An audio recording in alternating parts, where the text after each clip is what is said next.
What's up, everybody? Welcome to GameFace, episode 437 on Sifted Games at sifted.net. The show also is on Twitch right now. It was supposed to be on YouTube today as well. I have worked on that a good part of this entire week trying to get it to work. I thought I had it all ironed out, and apparently I did not, because the stream did not launch on YouTube the way it is supposed to. So I'm still trying. I don't know what the deal is. I went through the step-by-step process like 5 different times. Everything seemed to be working. We set it up here. The stream was going out to YouTube. When the time came for YouTube to start the stream at 1 o'clock, it did nothing. I don't know if it wasn't receiving the signal, but we were getting information on our end that signal was going to YouTube, and it was receiving it. So I don't freaking know. Ugh. Anyway, maybe next week. It probably was stupid to try to do it this week because I've just been scrambling for 2 weeks with the 10th anniversary of Sifted and the not E3 crap that's been going on, Summer Game Fest. It's just been a lot, and it's probably was a terrible time to try to do this, and it's probably my own mistake. So I apologize if you're someone who was over on YouTube waiting for the stream to start and now you're back here on Twitch. I apologize. I'm trying. It's not that simple. It's like a little hack thing that goes on to OBS. It's like an attachment, and it tells you one thing, but then you go to YouTube, and they're not talking to each other very well. Anyway, I'm going to keep working on it. I promise you it's a priority for us to get the streams working on YouTube. I promise you it will happen soon. I tried today. I still don't know what went wrong, but we'll go back to the drawing board and try to figure out. I apologize. Matt, how are you doing? All right. Yeah? I'm not trying to stream anything on YouTube. So. Yeah. Well, Matt, I tried to get over here, and this whole city is just this gigantic war zone. I took at least 3 bullets on the way here. My car got hit by shrapnel, and the National Guard told me to turn around. It's a war zone. People don't understand sarcasm anymore, right? I should be careful, right? Because people are like, "Oh my God, it's real." There is nothing going on here, people. Nothing. If you're sitting there right now thinking LA is some crazy war zone, you have been fooled by propaganda. There is nothing happening here. Today, there were military people positioned at all our city buildings, and there was nobody there. No. It is all for show. It's all to distract you away from all the stuff that happened last week. $135 million down the drain. It's just insane what is happening in our country. It is insane what is happening in our country right now. I've been downtown, during E3, during the playoffs, and what's happening here? What's happened here doesn't even reach Lakers playoffs level. More people are in the streets for that. This is just lunacy, man. I can't even believe we're in this place. I just can't believe that there are this many people that get fooled by this stuff. It's so sad, Matt. I admire your faith in humanity. I wish I was surprised by anything that's occurring right now. Well, anyway, here we are for post not E3 Summer Game Fest, whatever the hell you want to call it. I do wish we would just come to some conclusion on what we're going to call this whole week and a half, 2-week period of time. Early June. I guess we'll just call it that. It's all over. All the work is over. I have worked my ass off for the last 13 days straight, something like that. Why don't we call it sweeps? Sweeps. That's what we used to call it in TV. Yeah. Upfronts. We could call it upfronts. Yeah. It's kind of what it is. It kind of is, yeah. They're sort of pitching us all their upcoming wares. Stuff. It is kind of upfronts, really. Yeah. So anyway, I need a break. It has been a long grind for me these last couple weeks with just all the stuff going on, trying to make sure we blew out our 10th anniversary. First of all, I want to say thank you to everybody. That 10th anniversary episode just went up on YouTube yesterday, so everybody's watching it now. Thank you. All the kind words have just been incredible. It's a nice respite from what's going on in the real world to have some really cool people on the internet be thankful for a lot of the hard work that Matt and I and a bunch of other people have done here on Sifted. We got a bunch of people who went to donate.sifted.net and just dropped us money. Thank you. I see that. I want to thank everybody who's done that already. I'm guessing a few more people will as more people start watching the YouTube archive of that show. Thank you. It means a lot. And really just the kind words. There was one person that said the episode's too long or something, but everybody else was just celebrating. And that's what the whole idea was of the show. So thank you guys. It's been awesome. Even the comments on Sifted from all you guys after the show went up there, I just appreciate all of it. So thanks to getting us here to this 10th anniversary and celebrating it with us while it was happening. And here is to 10 more and then some. Vincent, people have not agreed that it's called Summer Game Fest. Only Geoff Keighley agrees that it's called Summer Game Fest. That's what people, when they cover his event, they call it Summer Game Fest. That's the only time they call it that. So I'm sure Keighley wants everybody to call it Summer Game Fest. I'm damn sure of that. ETH Demon, congrats on 10 years. Most businesses don't make it 5. 5 my ass! 95% of businesses never make it through their first year. That's the facts, Jack. 95% of businesses don't make it the first year. And here we are at 10. Erebus says, yep, I'm not calling it what Geoff wants to call it. Justin Horman says, call it Grind Week. That's probably a better thing. Mm-hmm. I'm not the only one. Everybody in the industry right now is dragging. It's been a long haul. Even though it's not the typical E3, I feel like for these journalists, it's actually maybe worse. Because now they have to like go a bunch of different places. It's kind of like the way old school E3 was, when Konami would have its press conference here and EA would have it over there, and then you'd up at the convention center. It's kind of like that again. Like they're running around to Geoff's thing, and then Capcom did a thing, and all these other publishers are doing stuff. So it is a grind. There's no doubt about it. The good news is that generally it's an enjoyable grind. It's a lot of work, but it's doing something that you usually love. So that's always been how I've rationalized it for the last 27 years. I did realize that it's been like 27 E3s for me or something bonkers like that at this point that I've covered. It's crazy. So anyway, thank you guys. Thank you for celebrating the 10th with us. However you did, even if you just liked the show or shared the show for the first time ever, that would be cool as well. All that stuff adds up and makes a difference. And again, my apologies to the folks on YouTube. Matt, what were kind of your impressions of this last 10 days in general? Does it feel the same to you? What? These last 10 days of covering feel the same of all the announcements. It's what E3 did. Do you get as excited for it? It's not E3 in any way, shape, or form. It's just a bunch of directs that happen. Yeah. Like it has no relation to E3. It's the shadow of when we announce these things, because this is the time of year you want the second half of the year's schedule to be revealed. Like that's it. Like it has nothing to do with E3. E3 was a location and a convention and a retail. Okay, so let me just ask it in a different way. Do you like this better than what we used to do with E3? I don't know. Like, I probably liked E3 better in the moment when I was in my 20s and early 30s. Mm-hmm. I would certainly not want to do it again now. Yeah. And as with so many things... You mean the running and the hustling and the as insanity? with so many things, at some point it was like, the seats at home and the stream are better than anything you're going to get on site. If you don't have to go there to do a hands-on report, there is zero reason to go to those in person. Yeah. I mean, we used to stay after everybody left, and we'd be doing interviews with all the executives and all the developers. But like if you're not doing that, I would say there's no reason to be there. Yeah. Like if you don't have access, if you're not going to do interviews, or sometimes they would do like they'd open the stage up and people would go up if you had the clearance. You'd go up and you do hands-on. You'd play the demos. You'd do interviews, like that kind of thing. If you're doing that kind of thing, yeah, you got to be there for that. But otherwise, it's sort of like going to the Game Awards or going to a football game. It's like I guarantee you're going to see more if you just watch the coverage. But I would also say that, like, you're right. Like,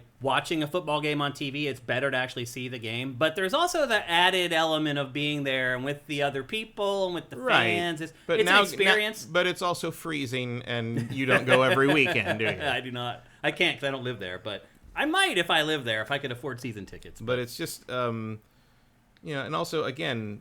the sports analogy isn't exact because the methodology of getting these things to people just isn't the same. And I would argue that one of the biggest like takeaways from this past week's various presentations is that Summer Game Fest was the most irritating and the most we're gonna get to it most pathetic, in part because of the live stage presence. In part because you're right. You had these clowns basically going up and trying to feed us corporate written PR, or Geoff sitting up there doing the whole like, hey guys, I totally saw this last year.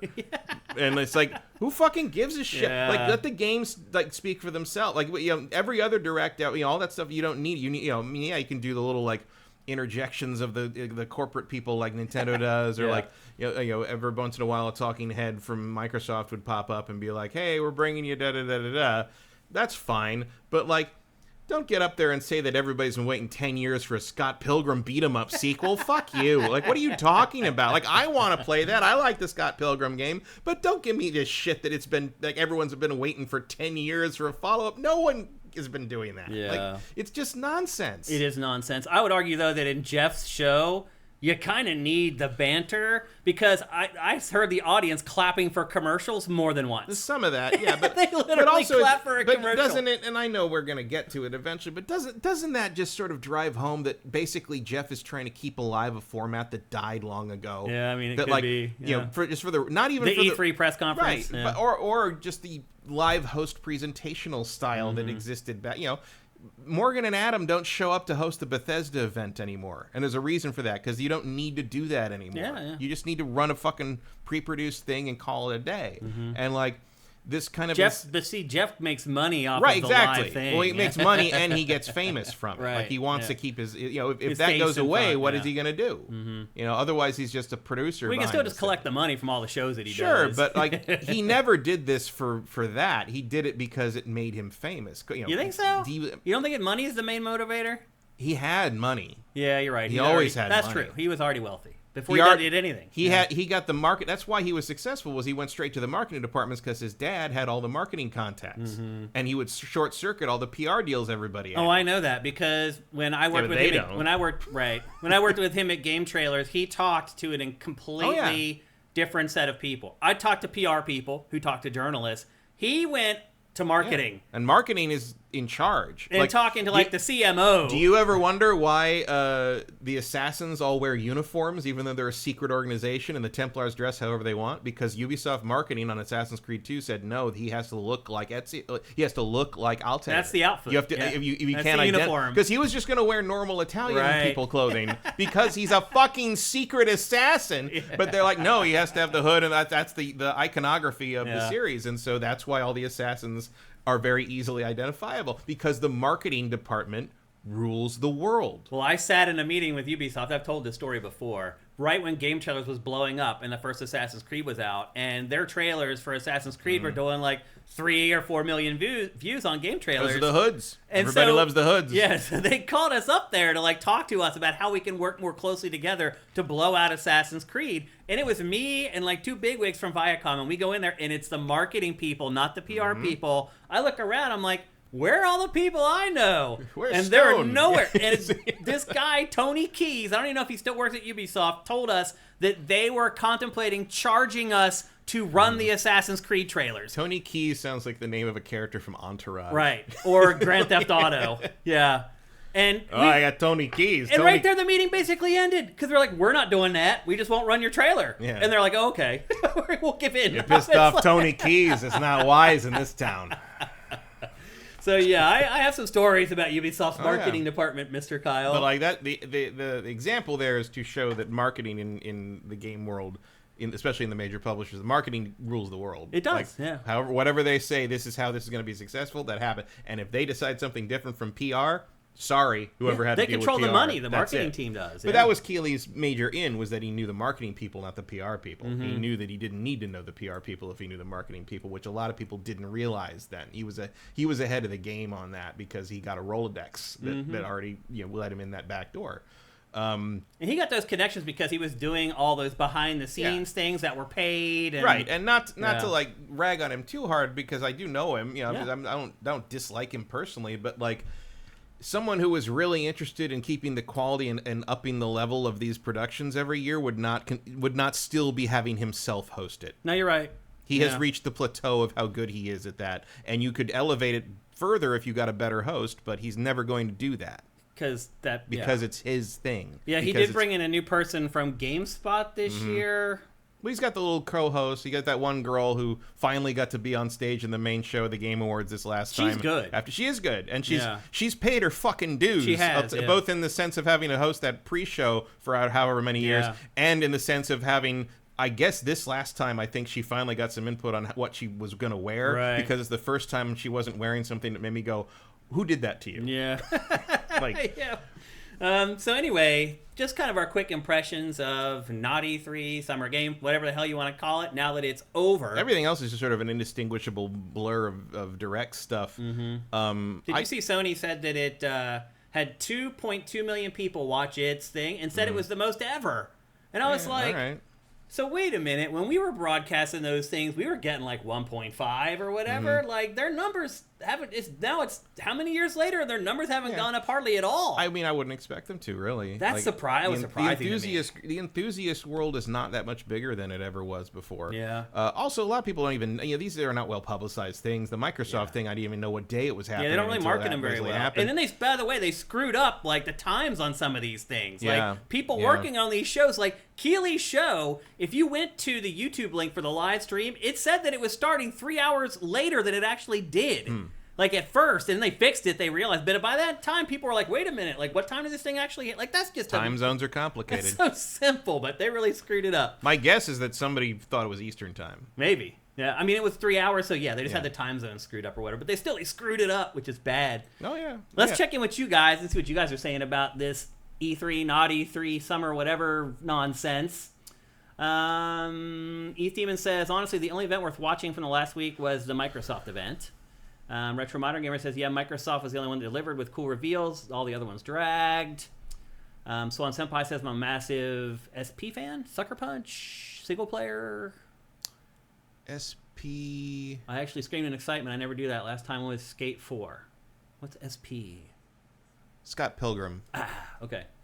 Zet Saber says, the final years of E3 got to a point where watching live commentary from streamers was more interesting than the live presentations themselves because they drag. The live presentations just drag. What else we got in here? Thanks, Jam Rain, for the subs, man. I saw you dropping some of those earlier. Appreciate it, brother. Kyle Bossman could take over for Geoff's hosting duties. I don't know. Let's branch out. Yeah, let's slow that roll a little bit. Luke, TG1, hope you're well. I just need My Little Nightmares 3 and Reanimal release dates. Interesting. Targeting some different games there. Get Up Kid, thank you for Twitch Prime. That's awesome. Let's scroll up and make sure I didn't miss anything up here.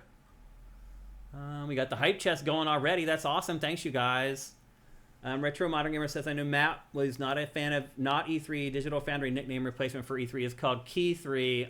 A play on Geoff's name. Okay, once again, I don't see any reason to integrate Geoff into the name of this thing. He calls it Summer Game Trailers, which is probably the best way to name it. At this point, why don't we if we're going to pick one, I'm just going to call it Xbox Expo. Yeah, seriously. Because if we're just going to pick one of these things and name the whole thing after it, I don't want to pick Geoff's.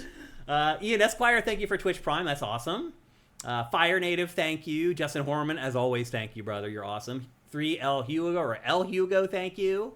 Also, Key 3, I mean, that could mean too many things. Doesn't G3 work better? Yeah. After Geoff with a G? Yeah, probably. Yeah. That's how you know he's sketchy. Geoff with a J. Geoff with a G? Like, no one... No, yeah. That's like that fucking giraffe in Toys R Us. No one ever trusted that fucker. Jeffrey. That's how you know. Erebus says, no Beach Boys tonight. Rest in peace, Brian Wilson. Yeah, that was sad to hear. That was yesterday, right? This like 2 hours ago. Yeah. Oh, it just happened 2 hours ago. They reported it a couple hours ago. Oh, that sucks. All the old he was 82. That's probably a lot older than anybody thought he was going to. I mean, if you think about his life going up through the 70s and all the drugs he's probably done, yeah. I'd say he's pretty happy to make it. He had huge depression problems and all that. Yeah. But yeah, it was funny. I was in a chat where people were talking. Oh yeah, pet sounds like defined. Him and Phil Spector basically defined the wall of sound.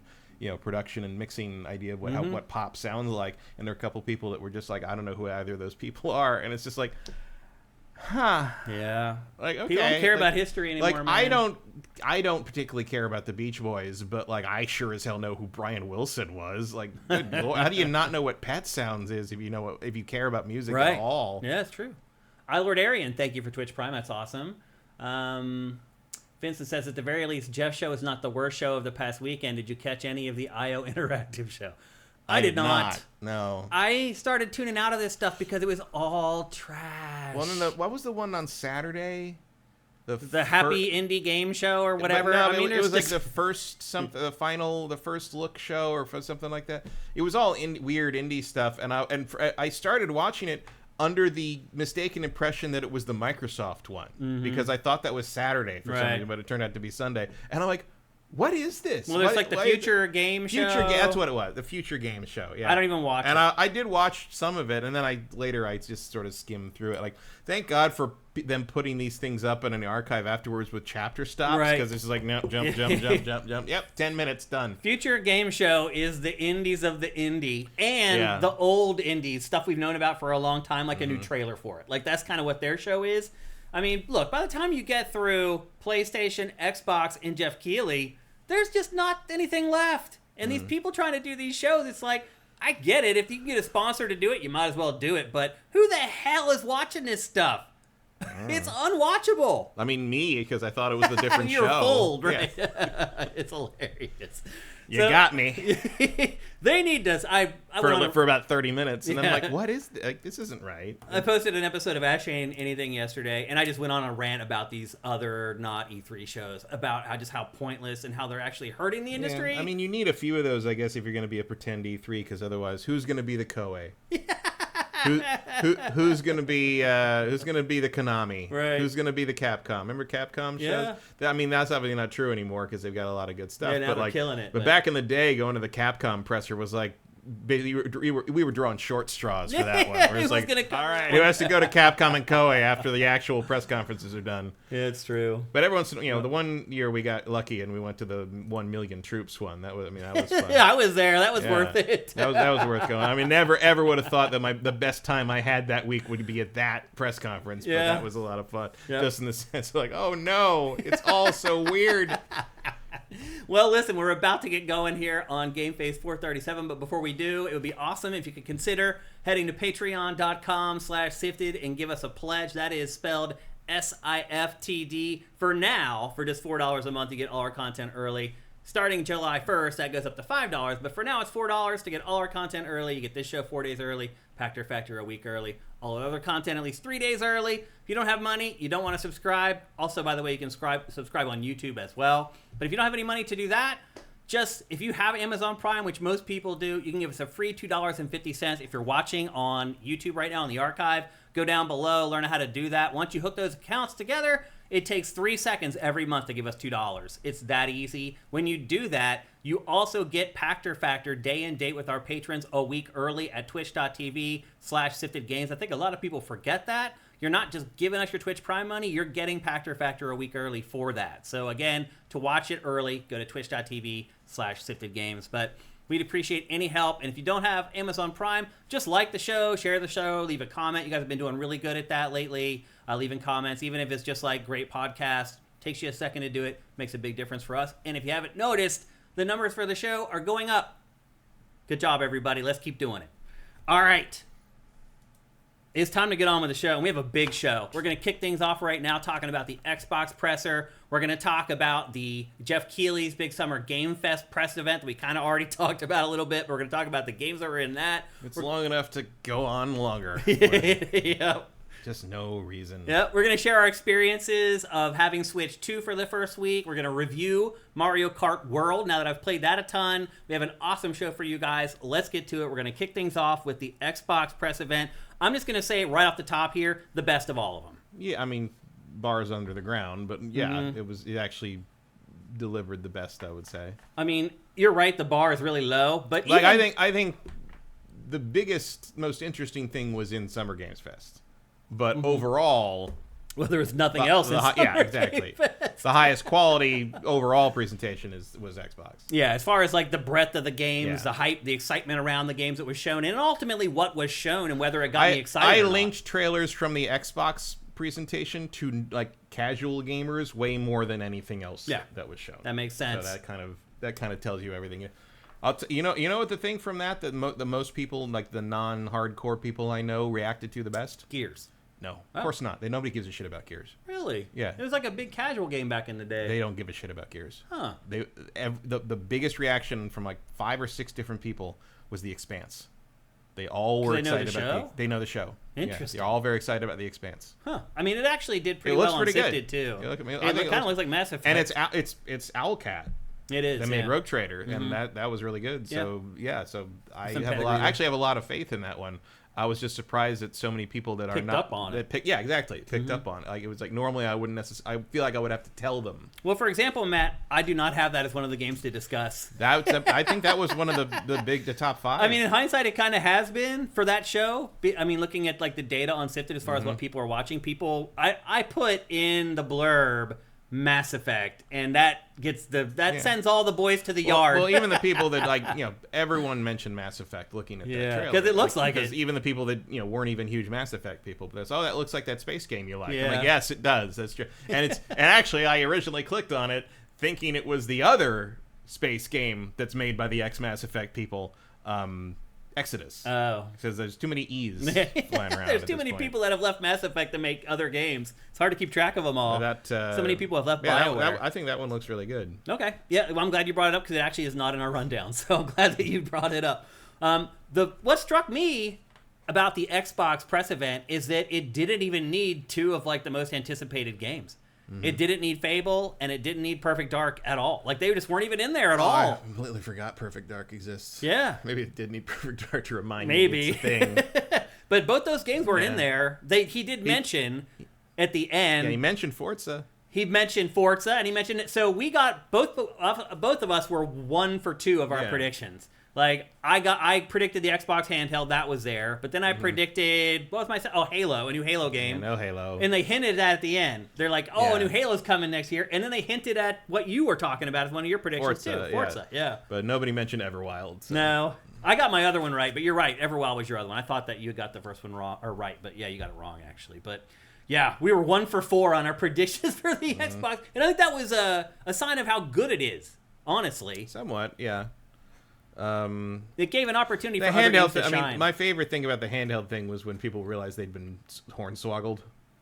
By what? By the fact that it's not an Xbox handheld. It's just a branded Rogue. Yeah. I mean, we kind of knew that all along. We knew that, but the people in that audience sure didn't. That's true. Because they were freaking out at all the Xbox stuff popping up on the thing, and then it rotated around to show the Rogue Ally thing, and it was like, oh. You see everybody just go...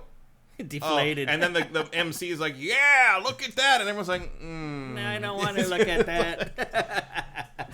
Well, look, it was really good, and we have a lot to get through, so we should start going through it. Probably the game that went from, that game looks cool, to like, oh, I can't wait to play it from this event, was Clockwork Revolution. It is a BioShock-like from In Exile, at least that's what I call it. They didn't give a release date for the game, but this really long trailer really kind of blows out what the game actually is. Mostly, it's a first-person shooter, a lot like BioShock. I know a lot of people may call BioShock an action game, but I mean, my Infinite, it became a shooter. My impression on this is that it's kind of they're kind of going for an immersive sim with more of an action tilt to it. But like, I guess we won't really know that until we get our hands on it. This trailer does a pretty good job of kind of laying out the game. It's like a 4 or 5 minute long trailer, which you never get. This was a little too long. You think so? I get it. Like, it just seemed to keep going to me. I liked it. I thought every new thing was important that they mentioned in the trailer. Somewhat. I like the art style. A lot of it feels a little by rote in terms of like writing and presentation. Obviously, nothing else really looks like this in game. But like. I felt like I don't know what I would have done differently, but it just sort of felt kind of a little too standard in terms of how they're playing out these scenes in comparison to the originality. I mean, I guess it's not all that original a setting, but it's an unusual setting.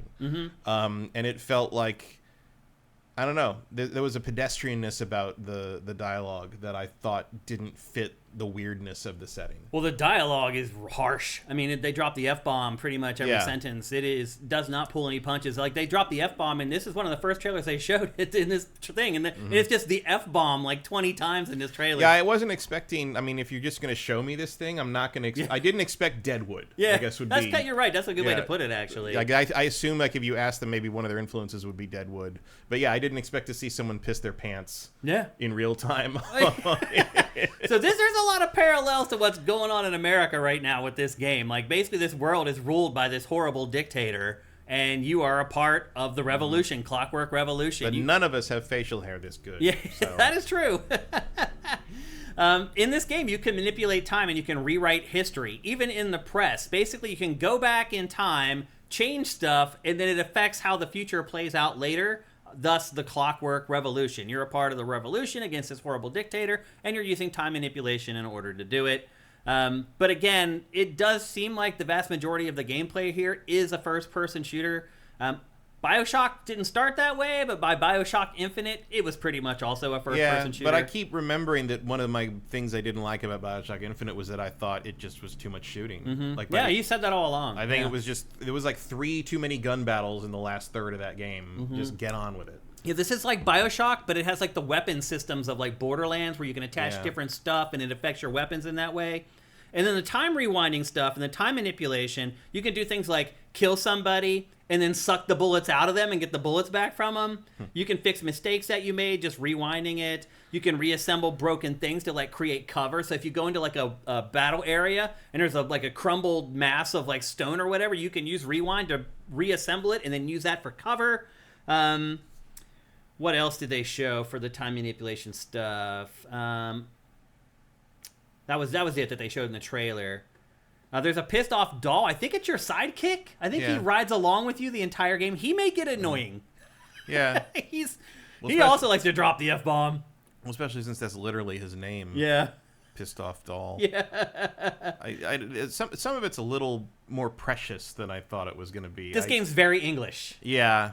Like I get a couple of weird, like I get a weird like We Happy Few vibe, which is not a compliment. Yeah. I get a little bit of Dishonored, which is maybe I don't know. Yeah. It's really going to come down to how it feels. Yeah. Like the feel of the gunplay and the gameplay. It also feels there's a lot of cool stuff happening here, but like I don't know. I'm trying not to be like sucked in by this cool art style. Yeah, you know? I hear you. Because part of my issue with like clockpunk and steampunk stuff is none of it is actually relevant to the story you're telling. Yeah, it usually isn't. Like cyberpunk as a genre, the cyberpunk setting is like inherent to what the themes and the message of the stories are. Steampunk is an aesthetic. It is, yeah. You cannot tell me a steampunk story that needs to be set in a steampunk world because steampunk has nothing to say about the world. Yeah. It's just it's just got, look at all the gears on my boot kind of thing. Yeah. Tell me they do something. You know, it's like, no, they don't. It's just gaskets. It's just for look. So I just don't know if like this is going to matter, because I don't think BioShock Infinite really... Yeah, I think one of my criticisms of Infinite versus the original BioShock is I think BioShock earns its setting tremendously. The Big Daddies, the underwater thing, kind of the libertarian objectivist sort of separate from the world thing and everything going wrong the way. I don't think BioShock Infinite really earns its Clockwork like kind of trappings. Yeah. It earns the Songbird and Elizabeth's powers, but like the Clockwork George Washington commando droids are sort of like, okay, like I get why they're there in terms of sort of the visual like coherence, but in terms of like what you're saying with it, it's like, is it really just as surface level as like they weren't as nice as you think they were from your history classes kind of thing. It's like, okay, I guess. So I'm kind of wondering like, why is it set in this kind of world? What are they saying with this world? Like what is the purpose? Is it just going to be a cool aesthetic, or is there going to be a reason for it? And part of it might just be, if you're going to do these time manipulation powers, it's cooler if a bunch of gears and shit come back together. You know, it's just like you got a lot of pieces. I think a lot of it is just aesthetics. I think it really is, yeah. But there's, you can do something. I mean, obviously you look at this guy's aesthetics and you know a lot about him already. With the feathers and the top hat and all. I mean, you can, and he's an aristocrat. Right, you know this situation. You don't even need to hear the dialogue in this scene to know what's understand what's happening, which is a sign of good visual storytelling. Yeah. However, once you hear what they're saying, you're like, oh, hearing what they're saying actually is not enhancing the scene for me at all, which is sort of what I was saying about how I was a little surprised that the writing seemed to lack verve in some way. I don't know another way to really say that. Yeah. And it's certainly not the only game. I mean, most games like it. But I guess coming off of the Outer Worlds 2 trailer... we're about to talk about that next. It was sort of like, oh, yeah, this is all right. I mean, I don't know. This game for me, though, was the biggest thing. riser in this presentation as far as like my expectations for it before and then after. This game was announced 2 years ago now. Yeah. So it's probably been in development for 4 or 5, I'm guessing. Well, I mean, was yesterday was it the 7-year anniversary of Elder Scrolls 6 being announced? Right. Yeah. Okay. And you laughed at me when I said it wasn't coming out for like 6 years. Yeah, I did think that was extreme. I mean, I guess 4 maybe. No. No. And I said at the time, they haven't even started this. Yeah, and I think you were right about that too. Yeah. Yeah. So anyway. I saw Todd's face when I saw him at that party. I'm like, hey, announced 3 things this week. He's like, uh-huh. I'm like, all right. Well, not the reaction I expected, but it took me years to understand that. So here we are. So anyway, that's Clockwork Revolution. My guess is we'll start seeing a lot more about this game here in the next 12 months or whatever, but no release date still. So no, not even a year. Which means it's probably not even coming in 2026, because the other thing about almost every event at Naughty 3 is every game is for 2026. Yeah, a lot of them. I mean, either 2026 or September. Yeah. Dude, September is loaded now. I would imagine they're targeting late next year. Yeah. But probably just can't commit to Maybe. it yet. Yeah, they don't want to give you a date and not hit it. So anyway. Where's Judas? Yeah, that was the one game that I was like, where is it? Remember when everyone was saying like, oh, it's closer to being done than you think it is? No, they thought it was like done. Yeah. It was going to be like shadow launched. That's not a good sign. That it was in none of these. I mean, he couldn't even get it into Geoff's show or any of the other smaller ones. Yeah. They weren't trying. Which tells you something. Wasn't it in Game Awards? Was it in? Did they show something from that from Game Awards? I think that's originally where it's been shown. Yeah. But was in the past? This last one was it? Was there a Judas thing in the last one? I don't know. I can't remember. I'm not 100% sure actually. I don't know. Again, these shows are so long and bloated that you can't remember everything. Together. I just watched these shows 3 days ago. I can't remember everything. It's like trying to tell someone what happened in the plot of a specific Mission Impossible movie. It's just like, no, I don't know. It's just they all blur together. Tom Cruise runs from something, a thing blows up, and someone betrays them. I don't know. And then he jumps out of a building and falls in with a parachute. That's pretty much it. Tom Cruise tries to die on camera and fails. That is the story of the Mission Impossible series. Yep. Well, next up, a game that I think is the other big riser for me personally, anyway, from Naughty 3 2025, and that is The Outer Worlds 2. This story trailer, amazing. Literally the best piece of media they put out for this game by 10 miles. Mm-hmm. And then they blow out the game after the big press event for like 30 or 40 minutes, and it's really impressive. Mm-hmm. Also, by the way, the first $80 game from Xbox. Yep. So here we go. But I will admit, I will probably pay $80 for this. Like, I really like the first one. To me, it is Fallout if the humor of Fallout had continued to evolve beyond what they'd have already established in Fallout 2. Yeah. Because I feel like the humor in Fallout, while I still like enjoy it for kind of what it is, I think Bethesda sort of did what they were going to do with it in 3, and it has not progressed since then. Yeah. Did you see that they rewrote Dragon Age: The Veilguard because they thought it was too funny and they took out all the humor out of it? Yeah. That was Schreier's article. Yeah. I don't know who the source was. It was Bloomberg. Was it Bloomberg? I read most of it. I was a behind the scenes thing about how they basically had to remake it from a game as a service into a single player RPG in 18 months. So if you're wondering why everything feels a little disjointed in that game, I got a theory. Because I've been trying to finish. I played this game a fair amount this week because I'm trying to finish it so I can basically be done with it and uninstall it because there's no DLC coming, so I might as well be done. Might as well finish it off. And like, it was revelatory to me that they were calling out certain parts of the game that were done by the Mass Effect team because it's real obvious. Because there's moments where I'm like, oh, that was really cool. And it was like, oh, that was the Mass Effect guys? Yeah, okay. Yeah, that tracks. But like how like they couldn't plan for any... It's a great article. Go read it. I'll check it out. If you have any interest in it. If you're hearing like behind the scenes like drama about Dragon Age Veilguard today, it's coming from Shire's article on Bloomberg. I think it was him, or either he commissioned it or he wrote it. I can't remember. Okay. But it's on Bloomberg. Check it out. It'll make you mad if you're a BioWare. If you love BioWare at all, you'll be mad about what EA has done to them over the years. Well, how about Obsidian just putting all the rest of Microsoft Studios to shame? They have, 3 games at E3? Yeah. 3 freaking games. They just announced Grounded 2 that's coming out in July. They're about to put 2 games out in 1 year. Grounded's coming out in July. Yeah. They just announced it 2 days ago. It's coming out in like a month. This game's coming out October 29th. Again, for $80. Don't forget that. What I saw on Game Pass. It is, yeah. What I saw of this game though, it's worth $80. It looks freaking awesome. I mean, this is pretty much what I was hoping they'd do for a sequel. When I finished Outer Worlds 1, I was like, this is going to be a great sequel. Yeah. Because Outer Worlds 1 is a little too small. But it's easy to see how you could improve it. Oh, 100%. Right. Yeah. Like, and now they've clearly got the budget and the time to do that. And this is going to be what the game Probably what it should have been. Yeah. I mean, this to me looks like a Game of the Year contender. We'll see. It's probably up but there. what they showed after this event, it looked like a Game of the Year contender. It's the only thing that I think is sort of like, I'm looking ahead right now. It's the only thing that looks like it's in the same wheelhouse as like Claire Obscure and Split Fiction. Yeah.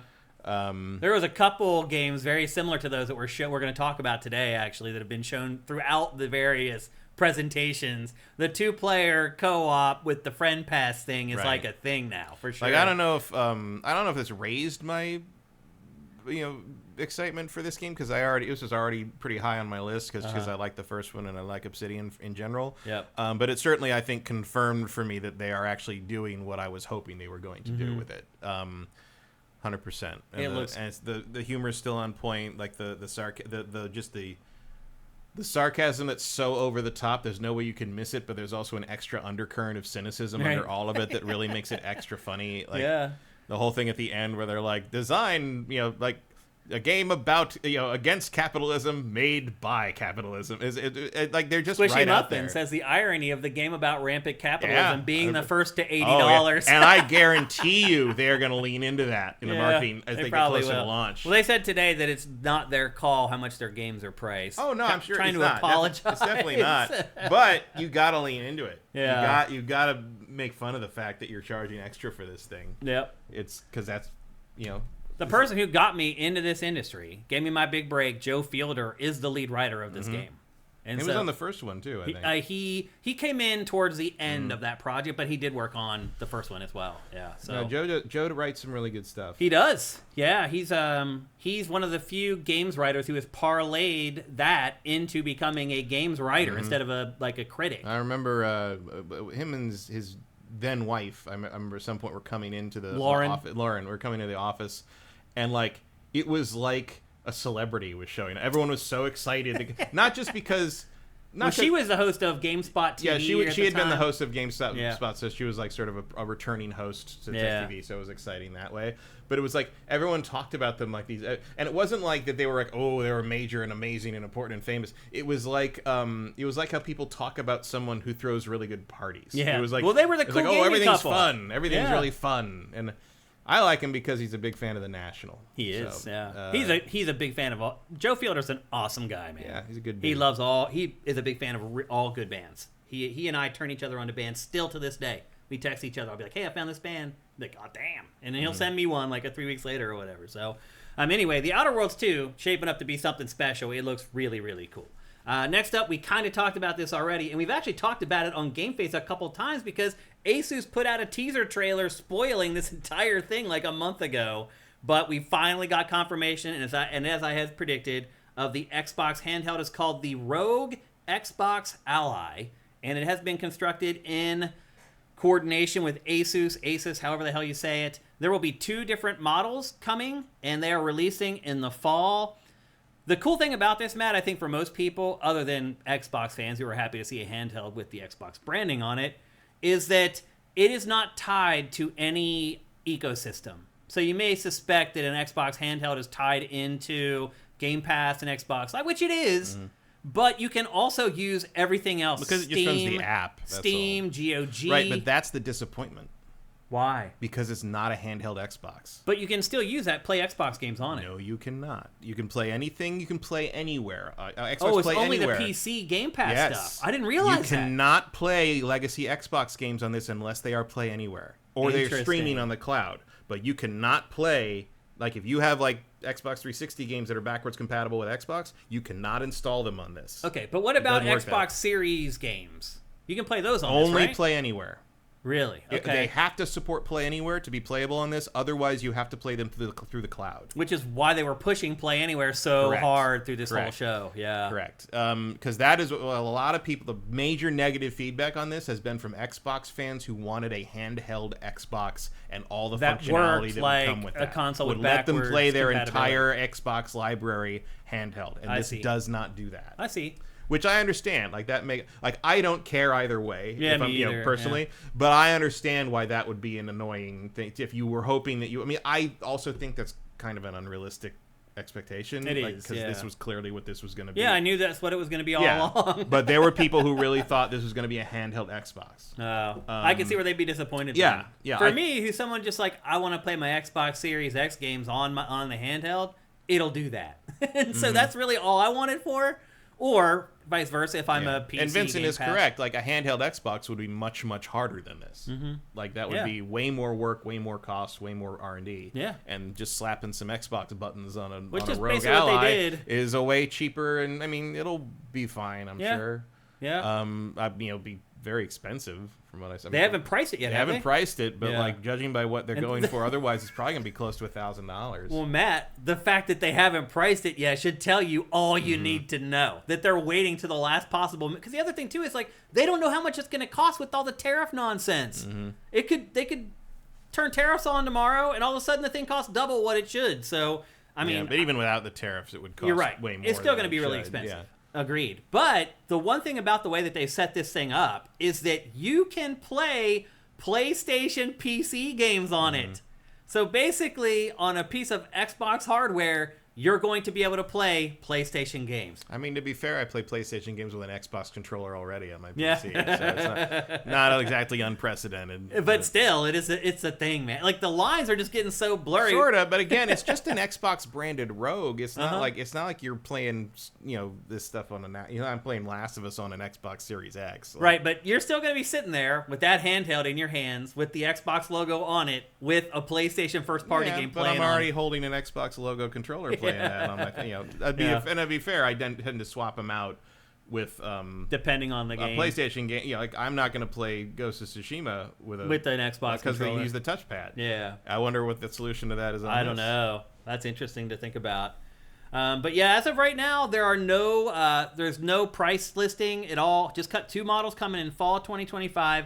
It's going to work with Steam, GOG, Battle.net, and then maybe the biggest thing from this whole presentation, other than the platform itself, is that they confirmed at the end that Hollow Knight Silksong is coming out before the end of the year. Supposedly launch with this. Yeah, and then Team Cherry came out and said, hey, it's actually not tied to any hardware, but it is coming out before the end of the year. Matt, I may get all my games. What's teetering right now for me? You're missing one, I think. Really? But I can't remember what it is. Or maybe you aren't. I think I may get all 10. I think you might get all, because you don't have Death Stranding, Silksong, NCAA football, which is one of your alternates. Ghost of Yotei. Yotei, and I think there's one more. Metroid Prime 4. Metroid Prime 4. So yeah, you'll get all of yours. It looks like I'm going to get them all. The only one I missed was GTA. Yeah. And that will swap out with Atom Fall, unfortunately, which is like a 73. That's not that bad, though. But, I mean, I got Mario Kart in the second slot, and Split Fiction's the big... The winner. Well, actually, Split Fiction... What was my 10th one that got some crazy scores? Yeah. My 10th pick did very well. Yeah. Gonna be, we're both going to get a full 10, so it'll actually be a competition. Yeah, I think it's going to be close. We'll see how it all shakes out. But anyway, that's the latest on the Xbox handheld. Again, it's coming in fall of 2025. No pricing yet. But it does look like it's going to be pretty versatile. Better save about $1,000. Probably if you want the better model. The better one, yeah. Yep, I think you're probably right.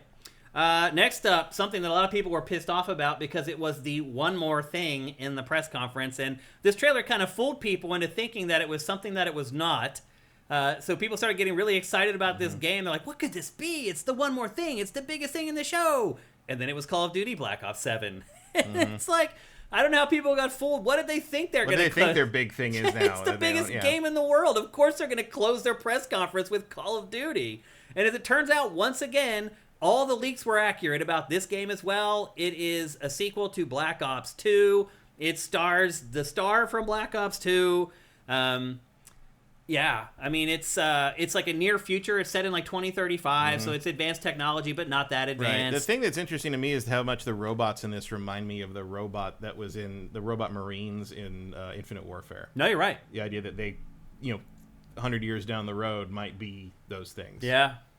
Which I'm totally cool with it. I appreciate being reminded of Infinite Warfare. That's all. I have no relevance to this game. Yeah, you made me think, wow, this game could be awesome for a second there. So for a second, I'm like, oh, are we following up Infinite Warfare? Right. Do something? And like, no, it's just this shit again. I mean, Black Ops 2 is my favorite Call of Duty, so I'm pretty excited for this game. But what's the So this is a sequel to 2? Mm-hmm. So 3 wasn't a sequel to 2? No, the plot started jumping sort of back through time. This is like the direct sequel in the same setting with the same characters continuing directly on. Now, other games have come out that have filled in blanks from those older games, but this is the only direct sequel to it. So, remember what I said about not knowing which Mission Impossible was which? Same shit. I hear you. I mean, someone saw Inception. I mean, this looks like a big departure for Call of Duty, but don't forget, the last Call of Duty had these sections in it where you are like in this weird, surreal world, like jumping on like floating platforms. So it was sort of the evolution of the numbers station thing in the first one. It is. Like, it was all supposed to be like psychological warfare shit. Right. The Cold War. Yeah, exactly. That's what it was. Yep. One thing that Activision came out and said after they debuted this is that they're not going to market Call of Duty this year like they do other Call of Duties, that they're going to go with like a low-key approach and try to launch it like a Beyonce album. What? Yeah. Where like nobody knows anything about it. Like Beyonce just shadow drops her albums basically. Right. Like you'll hear rumors about it. Beyonce's albums don't cost $400 million. I think it's a terrible idea, Matt. But that's what they said they're going to do. So we'll see if they stick to it when their data coming back and their metrics aren't where they want them to be and the pre-orders aren't where they want them to be. Please call it Shadow Blop. But it was funny going on the internet and seeing people shocked that they finished the press conference with Call of Duty. It's like, where have you been? Yeah, it's their big. It's literally Microsoft's biggest franchise. Yeah. I mean, they bought into it. Right, but it still is. Yeah.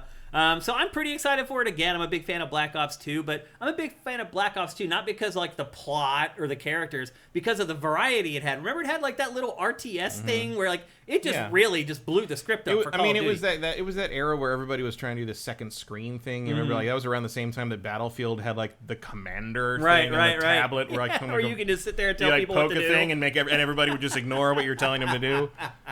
And that's exactly what happened. Or when you could load into I ignored them every the open world Need for Speed thing and send cops after like specific players just to be a dick like that. Yeah. That was kind of fun. It was, yeah. But no, I don't. I mean, it's always interesting to me that they present these games so theme heavy and so plot heavy and so character heavy in the marketing and these run ups to the PR stuff. Yeah. And everyone I know who's a Call of Duty fan is like you and just talks about the mechanics of the multiplayer and they don't give a shit about any of that window dressing. Yeah. And it's like, who are you doing that for? Like, who is that for exactly? Does anyone get excited about this? Get it for the campaign. I don't know any. Even the casual people are just gonna like run around in matches. Like, I don't know anyone who talks about the campaigns of these things anymore. Yeah, because it's like to your point, they're just all bleeding together. Yeah, it's like a bunch of techno babble at this point. It's Blop 7. Yeah, I know. I didn't even know there were that many because they stopped numbering at one point. It feels like they're starting to disregard some of the other imprints. Some of the other Call of Duty imprints. Because Modern Warfare, everybody thought was going to be next. And nope, that's not what happened at all. It feels like Black Ops is just taken over. And the reason why is because they always sell better. Black Ops games always sell better. But, you know, if you don't like the plot or the story in those, then, you know, Activision's going to lose you on that. So anyway, that's the latest Call of Duty. You can count on it coming out the last week of October, the first week of November. It's just, it's like clockwork. So, well, I mean, some of this is, I'm sure, just like, woo, there's no Grand Theft Auto this year. Oh, I mean, how many games? We're free. We're just announced for September. Yeah. You could tell everyone thought it was September. Yeah. All the publishers thought GTA was coming out in September. No, I think they thought it was October. Really? Because that's why they were targeting September to get out right before it. Oh, but that's what they're naming now is September. Right, but I think they always were targeting that to try to come out. Now there's like, okay, we can tell you. Because they're like, well, we think they're going to come out in October, but if they announce for mid-September, we're going to have to push to August or something.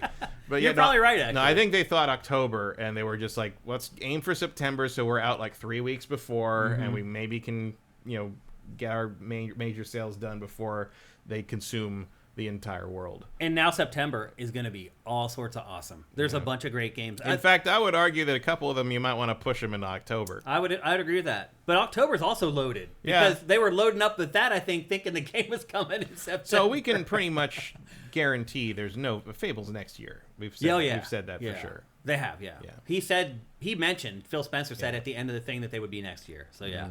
Next Outer Worlds 2 is their big anchor. That's their big Q4 game. Yeah. $80 their first one. Yeah. So makes sense. Next up, a game I'm a little disappointed in after this showing, and that is Ninja Gaiden 4.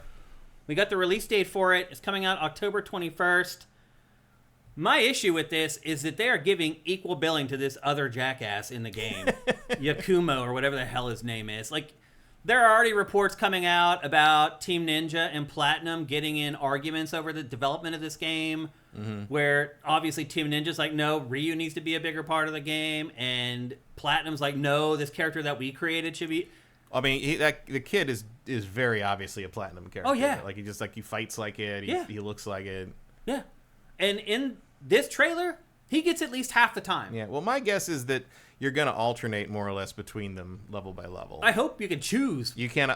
I will bet you cash money you cannot choose. Really? You are going to be assigned a character by the level. Yeah. Because the levels are always designed around what the character can do. Like, if You're he right. can't wall run, then he can't get through this level. Yeah. So I believe very much so that, because you never see them both fighting the same thing. Never. So I think there's going to be Ryu levels, and there's going to be... They're going to force me to play as this other jackhole. 100%. I mean, just like they've done when you played as like Rachel or the girl, like they had their own levels you played through. Like, I think that's what this is going to be. Well, I think with Sigma, Rachel, you could play the whole game with her. They added that, yeah, but originally she had her own level in the middle of the game. Yeah, but eventually with the Sigma games, they would allow you to be able to play through the whole game and add a bunch of weapons too that weren't in the original base games. Yeah, I feel like they're going to have their own levels. Yeah, I mean it looks that way based on the evidence, which really sucks. But I don't look. Maybe I'm wrong. Maybe he's great to play with. I don't know. I haven't played the game yet. But I mean, I don't think this looks very good at all in general. Yeah. I don't think we need any more Ninja Gaiden games. I think we have two great ones, and that sometimes that's just enough. Like, I would take another great Ninja Gaiden game. the people who made the great Ninja Gaiden games are long gone. Yeah. And maybe I'm sure this will be better than 3. I mean, Hayashi-san's still there. Like, and he was Iga. He was his understudy though. I mean, that whole documentary I shot was about Itagaki passing the torch to Hayashi-san. Yeah, well, it didn't save Razor's Edge, did it? I don't know. I feel like we've done it. Like, what's going to happen in here that we haven't already done? Well, since Itagaki left, the output at Team Ninja has like quadrupled. But I feel the quality has not gone up in commensurate numbers. No, I mean, probably not. I mean, I don't think Rise of the Ronin was all that good. I don't either. And I'm not a big fan of Neo. It's like... No. I think Neo is probably their most, like, successful venture since he left. They're not my thing, but I think they do their job very well. They sold well enough to make 3 of them. Yeah. So I just don't know about. Right. I don't know if if I'm gonna play Ninja Gaiden, I'm probably gonna go back and play one or two, especially now that there's a really good version of 2 where I can play thanks to the Xbox remakes. Yeah. I don't need this game. I'm actually more interested in the 2D one. Ragebound. Yeah. And even that, I'm not all super Me interested in. I'm actually more interested in the Shinobi one. Yeah, that got some pretty good press throughout. Yeah, Naughty and 3. even that, I'm like, that doesn't look like Shinobi to me, but it still It looks like an indie interesting. game. But... I mean, I'll still play it as ninjas, I guess. too. But like, and it's not Shinobi. Yeah. Yeah. All right, next up, again, we kind of mentioned earlier, Gears of War Reloaded, a completely redone, remade version of the original Gears of War that is coming to PlayStation.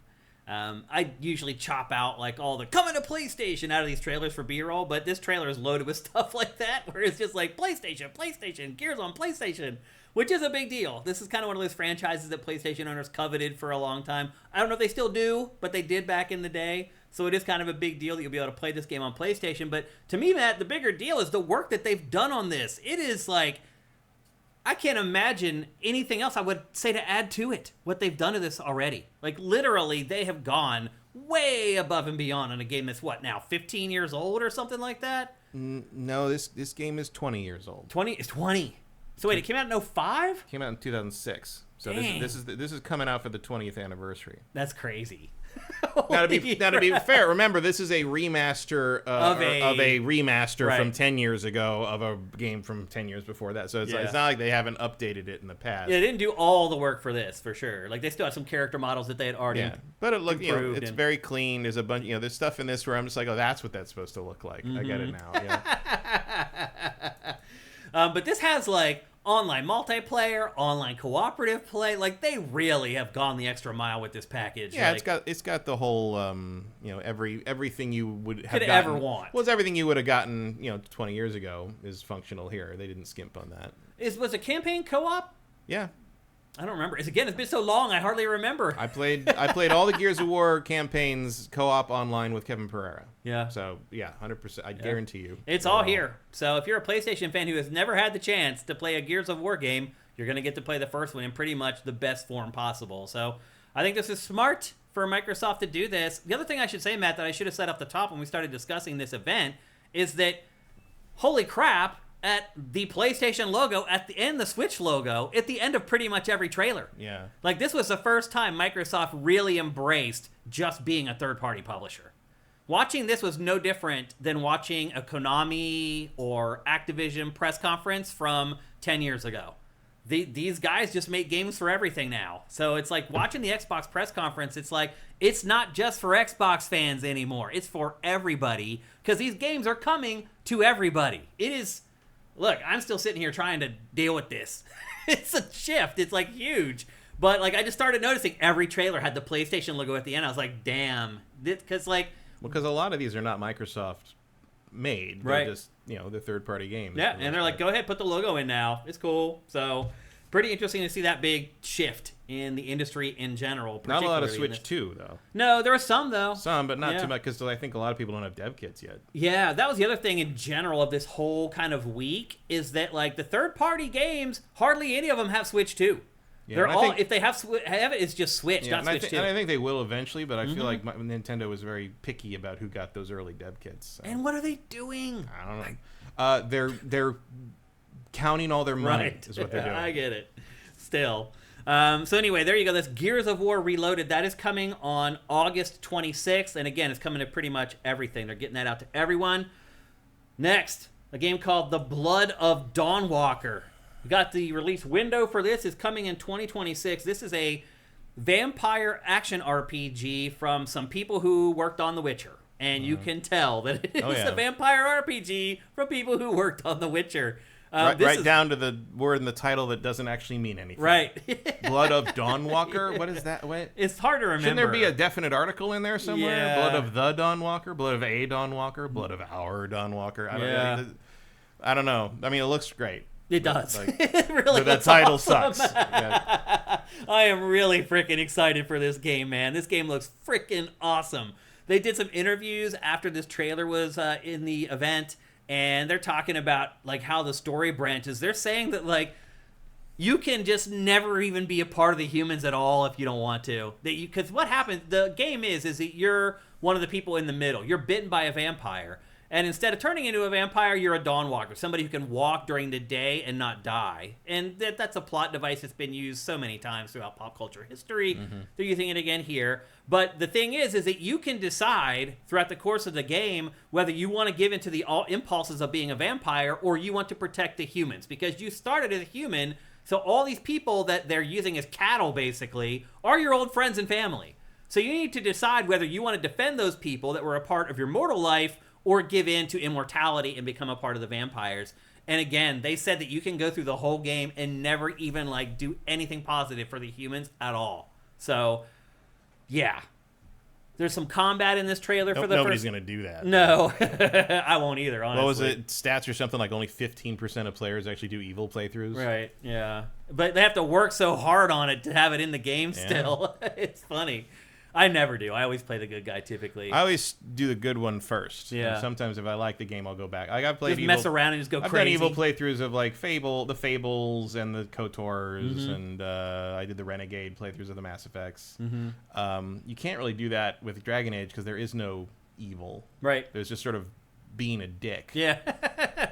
Yep.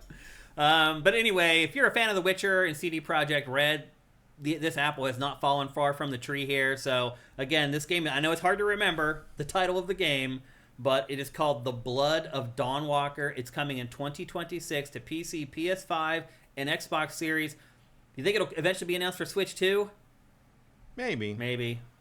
It's not... That's not what I'd play it on. Yeah, like, I wouldn't look at The Witcher 4 and say that's coming to Switch 2, but if I look at this, it's possible, You could probably, like a medium setting Yeah, you could probably make it work. And so anyway, this is an indie studio. It's their first game. My guess is they're going to want to try to get it on as many platforms as they can. So I'd say Switch 2, 50-50 chance probably. I think they'll try. Yeah, and maybe fail, but maybe they'll give it a go. So anyway, there you go. Again, that is The Blood of Dawnwalker. Next up, the next game from Double Fine, the creators of some quirky and off-kilter games pretty much through its entire history. And Matt, here is yet another one called Keeper, where you play as a lighthouse. Mm-hmm. I might be able to get my mom to play this one. She loves lighthouses. Oh, really? Yeah. It is. I mean, it's very Double Fine, that's for sure. Mm-hmm. And I'm really wondering if a lighthouse is going to make me cry, Matt. If something's going to happen to they the really lighthouse. must have an actual marijuana budget at that company. Yep. I mean, look, if you played Psychonauts, this shouldn't come as too big of a surprise to you because Psychonauts has crazy, wacky stuff like this in it. But this is the whole game. But like they all their, I mean, stacking is like that too. It it's is, like, yeah. Really, you did this whole game out of that? One time I remember I saw Tim was at the office and I said, "Hey, my girlfriend loves stacking. She wanted me to thank you for that game." He's like, "Oh, she's the one." He's always got a joke ready. So this game is coming October 17th. Another game that's announced and like almost right away it's going to be available. But it's another kind of stop motion, animation, claymation game. I'm totally cool with this like latest spate of these types of games. The Midnight Walk, by the way, which is another game we just covered, is kind of like this. We put up our short for that, for why you should. It's our most popular short ever. Because it's so visual appeal. I don't know. You look at it and you're like, "Oh, I want to see that move." It may be the hashtags that we use. I don't know. But it's like triple the number of views of any other short we've ever done. So I don't know what's going on there. But it seems like the claymation stop animation thing is catching on because it's a big thing in this short world on YouTube. But this game is bonkers. You literally play as a lighthouse with his bird sidekick, and you work together, and it's basically like a puzzle platformer. Something's going to happen at the end. The bird's going to die. The lighthouse is going to get not destroyed or blown up or something. The bird's not cute enough to die. You're right. I think something bad's going to happen to the lighthouse, and then we'll see if we can attach ourselves to inanimate objects. The lighthouse is going to have to die to be reborn as a very beautiful lighthouse. That's possible. But anyway, this game is called, and I don't understand why it's called this, Keeper. Because the lighthouse keeper. The bird's the lighthouse keeper? No, you're the lighthouse keeper. I didn't know that was a thing, a lighthouse keeper. That's the name of that's what you call someone who works in a lighthouse and keeps the lights on. That's a lighthouse keeper. I didn't know that. Yeah.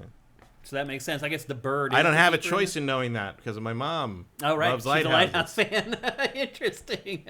That's how life works, though. You get exposed to stuff, and that's how you learn. But anyway, this is coming on the 17th, October 17th. It is coming to pretty much everything. So if it strikes your fancy, you should be able to play it. Next up, a game you should probably make that a short. What we just right. talked about. It'll go do gangbusters. Next up, a game that a lot of people are talking about, but I'll be honest, I was pretty disappointed in, and that is a fighting game called Invincible Versus. It is a 3v3 tag battle fighter. This one so far is only announced for Xbox and PC, though. It hasn't been announced for PlayStation yet. I think it nails the aesthetics of the comic and the show. Yeah. But the actual fighting game itself looks very bland and drab. Yeah, I mean, it looks pretty, Marvel Tag inspired. There's a bunch of stuff in here that I'm a little surprised made it into a trailer. In terms of the combat fighting, where like the moves just don't chain together properly visually. And I've seen a lot of people that are kind of, obviously I like fighting games, so I'm not disappointed by this in that sense, but there's been a lot of people I saw that were Invincible fans who are like, we want a real game, not a fighting game, which I get. But here's the thing, Skybound teased also this like, game. see, what are you making like a game? It's like half the roster is basically Superman clones. Right. Like that seems like a weird. I know. I just don't think it's gonna work. I don't know. I watched the show and I really, really liked the show, and I have very little interest in this game, honestly. It just seems very sterile and like. There's a bunch of weird things here, like the like if you watch the combat you're about to see here, when Rexplode does a combo, he's also flying, like he's floating when he does the combo. And Capcom would never do that with a character that can't fly. They would have him be doing stuff on the ground. He'd be doing crazy inhuman stuff, but he wouldn't be floating. He would be doing something that would be looking like someone ground-based doing leaps or flips or something. And like there, that's the other Invincible. But like, there's a shot of Rexplode doing that where I was like, that's weird. I just feel like all these stages are just like the most generic looking fighting Well, that's stages. kind of the problem. It's like Invincible is not a visually It's like not. I mean, you don't have locations like Marvel does or Capcom does because Invincible more or less takes place in a real present day, a real world. Yeah, there's multiverse stuff and there's other planets and stuff, but that's the problem is like you haven't gotten to that part in the TV show yet, so you can't really do a lot of the crazy environments that show up later in the comic series because that's spoilers. Like there's a bunch of really cool characters you can put in this, but I don't think they're in the show yet, so I don't think you would want to do that. I think the reason fans are angry is because when Skybound first announced this, it did like a crowdfunding thing for it, and it just said that it was an Invincible action game that would live on. So a lot of people just assumed it was an action adventure game that was a game as a service that would get DLC or whatever. They crowdfund the money, they get the money, and then they finally announce the game, and it turns out it's a fighting game. Yeah, it's just, it's like I'm not 100% sure who they're appealing to here, because, like, the fighting game world isn't going to really accept this because there's no motion input. Right. So, like, it's just button inputs.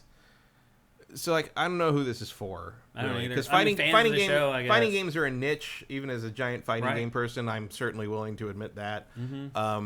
It's not going to have an Evo life or a tournament life because it's just too simple. If there's no motion inputs, if it's all just essentially button bashing, like there's not a lot there. The roster's kind of dull because there's so many Viltrumites. I mean, I'm sure they'll have Monster Girl and Robot and all these other characters, but like it's just like the choppiness of the animation. Like they nailed the look of the show, but like it doesn't really look good in a game. I mean, it is basically Superman the fighting game when it comes down to it. Well, it's like Superman and all his other friends versus like Rexplode is just a dude. Right? Like how is that going to work? I don't know.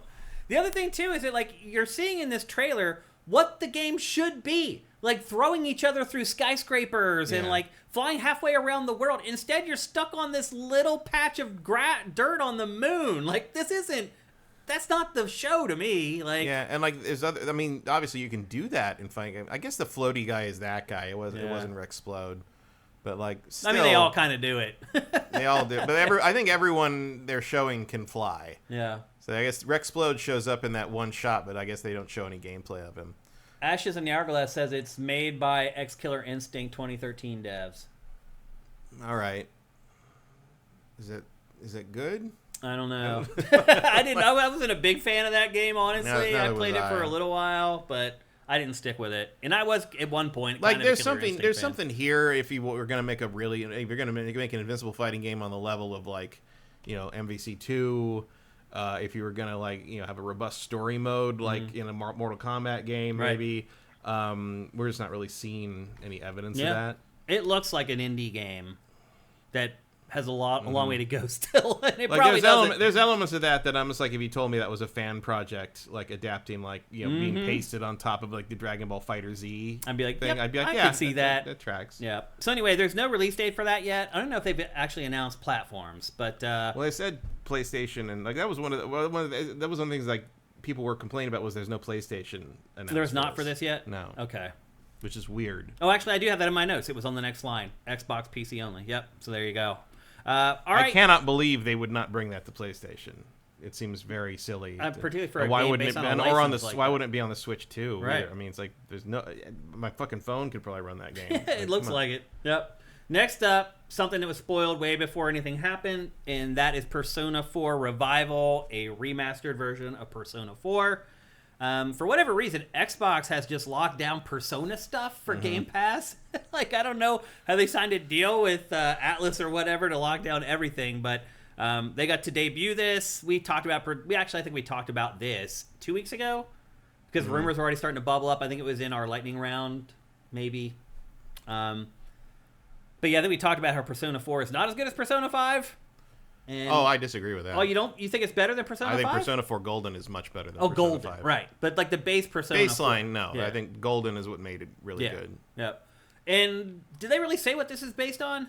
It's probably Golden. You would think. Who knows? You have to be pretty stupid not to do that. I don't think it matters because I think this game is 4 years out. Yeah. There's nothing. You remember when they showed Persona Right. 3?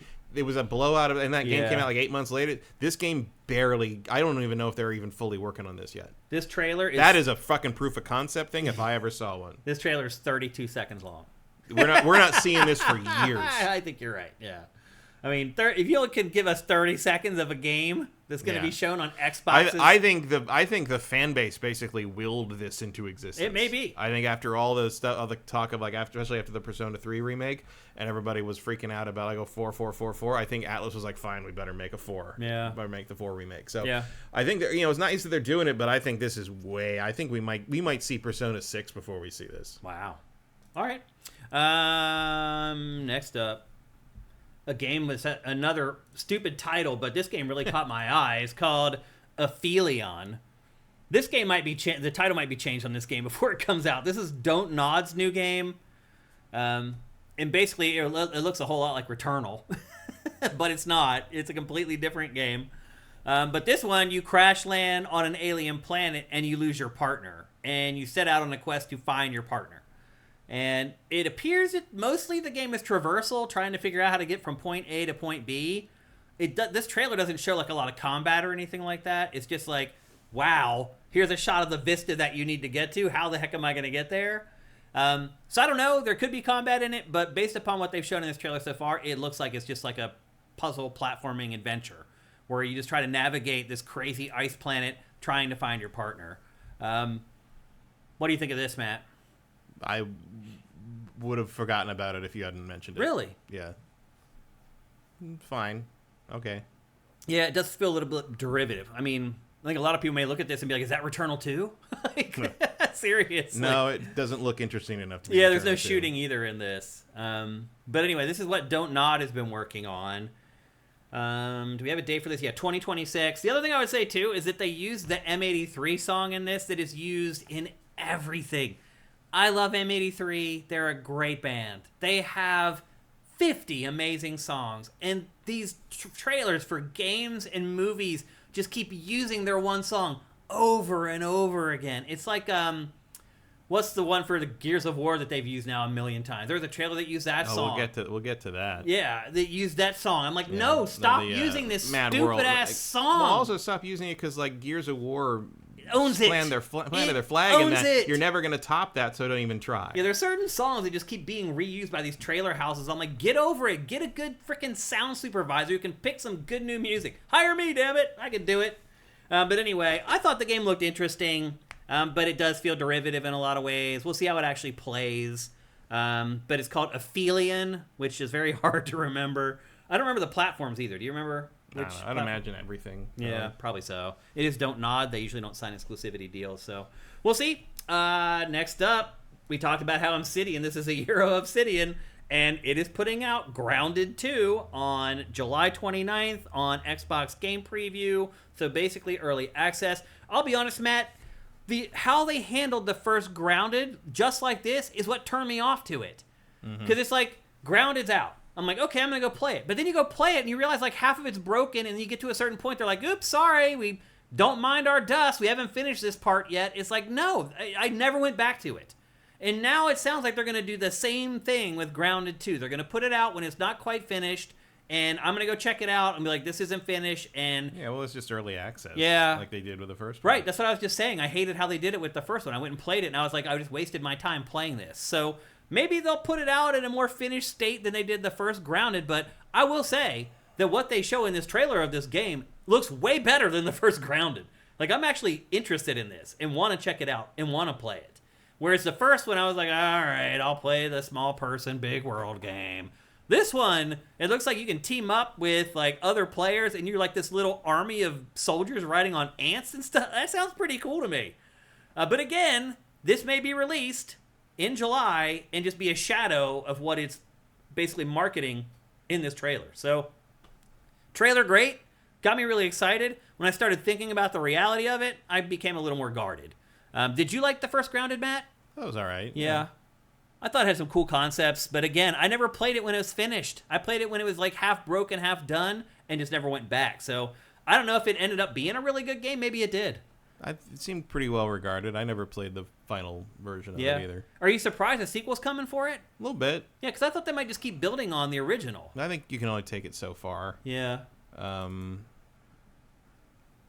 I mean, there's probably other things I would have Obsidian do. Right. But, like, there's not a lot of games like this around, so I guess 3 games in 1 year from Obsidian. That's Yeah. just nuts. That doesn't happen anymore, Matt. How did they do it? I don't know. And why is it taking every other Microsoft studio 8 years to put out one game? I mean, one thing you got to remember about Obsidian is the guys that run Obsidian have been doing it for 30 years. Yeah. Like these are veterans. They know how to manage a project. Back in the day. So Yeah, I hear you. So anyway, that's Grounded 2. Again, that is coming to early access on July 29th. So not long to wait before you'll be able to play that. And obviously, if you're a Game Pass subscriber, you'll be able to play it for free. Next up, the next game from Bloober Team is called Chronos: A New Dawn. This is really like a BioShock ripoff, except you're playing as the Big Daddy, it seems like, in this. A bunch of Big Daddies. It's a sci-fi third-person shooter, horror shooter. It is Bloober Team, so obviously, well, you can see from those x-rays there that there's something going on. But this also feels very derivative to me. Like, you watch it, it's like, it looks cool, and like, yeah, those Martian-looking, those spacemen looking okay, but... I officially... Can we just... No more weird brown humanoid enemies? Yeah. No more gooey thing? Yes, I've seen it. We've done it. Like, we all like the necromorphs from Dead Space, but it's time to move on. I mean, I just think people are struggling to just come up with better ideas. I mean, it is the law of diminishing returns. With every new game that's released, that's another game that you can't do. And you have to find some other unique way to do your own thing. So... You know, the medium is really maturing at this point, and you're right, man. You're just getting to the point where there's just a lot of derivative stuff, and it's really hard to tell a lot of games apart other than the main protagonists. So, this is Bloober Team. I will play this because it's Bloober Team. If you don't remember, they just did the whole Silent Hill 2 remake that just came out not long ago. They are known for making horror games. That's pretty much all Bloober Team does, and I'm a big fan of horror, so I will definitely give this a go, but I will probably have my expectations set on mid. I guess I'll put it to you that way. And again, that's Chronos. I mean, the previous game before Silent Hill is literally called The Medium. Right. So that's true. That's hilarious. Also, it's coming fall 2025, so that is coming at the end of this year. Next up, I didn't think this was going to happen, Matt, but we're getting Indiana Jones story DLC. Yeah, I'm I thought they had said that wasn't going to happen. No, they didn't. Did I miss that? They didn't say that. Oh, okay. I just figured it. I figured it wouldn't because it didn't seem to do very well. Yeah. But this is called The Order of Giants. It takes place in Rome, and this comes out on September 4th. It must have already been far enough in the pipeline. Yeah, but they're just like, just finish it. Because it is clearly tied to the main story. There's giants in the story. Yeah, so. and it's not like nobody bought the game. No. I mean, it did sell 3 or 4 million units on PlayStation, which isn't not terrible. No. I know a lot of people that don't play stuff normally that did play this. Yeah, so. I mean, it's Indiana Jones. It definitely breaks down the barriers a little bit for more casual players. So, first story DLC and probably the last for... No, there's one more. Really? If you bought the deluxe version, you got a season pass that has 2 DLC. Oh, things. I didn't know that, If I actually. remember right. I didn't know that. I think it's 2. Oh, okay. Well, that's kind of good news then. I really like this game, so I'm willing to play more of it for sure. My number 2 pick for last year. That's right. Yeah. And then next up, and this is a little weird for me, Matt. So we get to see the next game from A Plague Tale. However, the latest game isn't even done. It's like in early access still, right? What? The latest Plague Tale game. Isn't it in like Steam Early Access? The latest Plague Tale game came out like 4 years ago. Really? I thought that they put out another one that's like languishing in early access or something. No, there's 2 Plague Tale games, and the last one was like 2022 or something. Interesting. Okay, so I got that. I got my wires crossed. There's Innocence there and Requiem, and then now this one. Oh, okay. Which is a prequel. This is a prequel. Yeah. So it tells the origin of the plague, which has been basically the big plot point for the first 2 games. It looks like a big departure for me. It doesn't look like it's the same style. It seems like Aliens. Yeah. Seems to be the answer here. I don't know. Or time travel or something. Yeah, I don't know what's going on here with this. I mean, there was always something weird, something otherworldly, some kind of the plague was never normal. Right. It was never the rats don't do that. Yeah, and that's what this is. You're researching the origin of that plague, where it came from, and so I guess the plague's supernatural is what I guess. Well, I don't think you're research. I think she's caught up in it. Oh, because she's from the last game. She's from the other games, and so she had to have time traveled for a prequel. Well, no, to be an adult in a prequel. Well, no, she's younger in this. How old is she in the current games? She's like I think she's in her 20s or something. Oh, she looks about that in this. No, I think she's a teenager. I think she's about the age of the girl in the first one in this. But maybe that's a clue. But there's no rats in this trailer. Yeah, they don't show any at all, which was the crux of pretty much the entire first 2 games. It was kind of its thing. But this is a prequel. If you like the first couple of games, my guess is you'll probably like this one as well. But this seems less action-y to me, more like platformy traversal. I mean, that's focused. what the others were. There wasn't a lot of action in those. Yeah. It was all throwing rocks and weaving your way around. It was a weird rats. way. The combat was weird. Yeah, that's true. You didn't want to combat if you could help it because they weren't very good at it. Yeah. And what's that whole scene showing her getting stabbed at the beginning? Does she die and that's how she goes back in time? I don't know. No, there's no back in time. No? This is what happened to her before she met you. I thought you were saying earlier there's time travel. No, I just mean like the weird tech makes it look like maybe time travelers caused the I thought you had plague read or something about it that I hadn't seen. No. Oh, okay, I see. Gotcha. Okay. Are you excited for this game? Yeah, I like the Plague Tale games. I like the first one more than the second one. I don't think. Yeah, I would agree with that, but I also don't think it's usually not a good idea. I mean, that clearly there's some Minotaur thing here. It takes place on Minotaur Island, actually. Crete. Yeah. Yeah, I mean, well, that's what the thread is, I guess. But why is it glowing? There's either it's magic or high tech. I don't know. But explaining things like the plague is pretty dangerous because usually the explanation is stupid. Yeah. So we'll see. I don't know. By the way, Crete is gigantic. Like, it's funny that they called it Minotaur Island. It's like that Minotaur could have been hiding anywhere. Like that island's like the size of Texas. Like, it's pretty interesting. Like when I would read about it as a kid, I thought Minotaur Island was this little thing that's like 300 square meters, and like you get there and the Minotaur's just sitting in the middle of the island. That's not how it plays out in the game anyway. No, well, as long as you're in Knossos, you're gonna find you know where it is. Yeah, that's true. So anyway, there you go. That's Resonance, A Plague Tale. Next up, Super Meat Boy 3D. They've finally taken this challenging platformer franchise into the third dimension.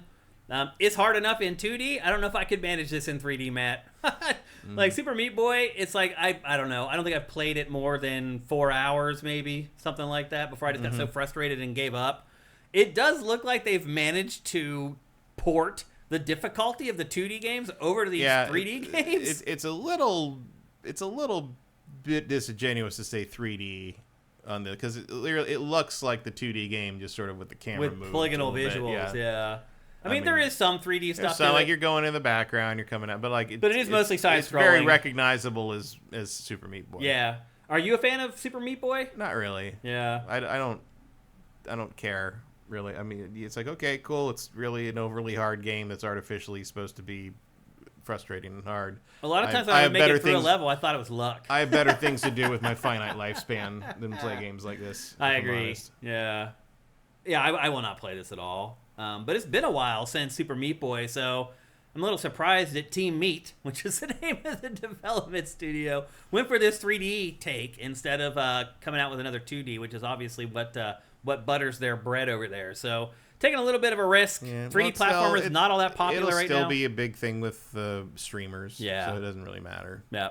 For the streamers who just need to die over and over again so people can laugh at them. Yeah, that's it's the whole business model. That's right. It is the business model, Matt. Next up, probably the most unique thing in this whole press conference was a game called There Are No Ghosts at the Grand. It is a game where by night you fight ghosts with a gun that shoots books, and by day you restore a dilapidated hotel. So at night you're trying to get rid of all the ghosts that are habitants of the hotel, and then during the day you're restoring the actual physical part of the hotel. So it is kind of like one of those games that have dual gameplay elements. What do you think about this one? Interesting idea. I like the metaphor of shooting knowledge at superstition to get rid of it. I do too. Yeah. That's actually very Ghostbusters. One of the unique things about Ghostbusters is they win in the movie Ghostbusters. They solve the problem with science. They do not have to. In almost any other movie, they would have to dig up some ancient magic ritual to stop ghosts or something. But no, they just blow her up. Yeah. Like with nuclear accelerators on their back. So it's a unique thing. Yeah. That's cool. I mean, I might like this. We'll see. This has an element of like a power wash simulator to it as well. Yeah. There's a little bit of that. The whole ASMR thing. Is that what you did? SMR? Is that what it is? Or ASMR is like, I don't know, the tingle thing, the whispers. What's the thing where it's just stuff that just soothes you and makes you relax? I mean, that is Same ASMR's thing. part of that, but like, Yeah. I mean, mostly you're kind of thinking of cozy game. Mm-hmm. Yeah, or just like watching something be completed, the satisfaction that you get Yeah, from that's it. just satisfaction videos. It's like why people watch YouTube videos of people power washing sidewalks or Yeah. mowing lawns. It's really weird. The human mind is so bizarre. I think there's a little bit of that in this game, but literally there's no other game like this. I saw one video that was just somebody cutting cake perfectly symmetrically. Yeah. It's just People love that stuff. Yeah. It's All bizarre. Not for me, but different strokes for different folks. As long as you're not hurting anyone else, I don't care what you do. So anyway, that is No Ghosts at the Grand. That's a 2026 game. Also, the one thing I really liked about that game is that it has reggae music for the soundtrack. And I realized there are no games with reggae music for the soundtrack.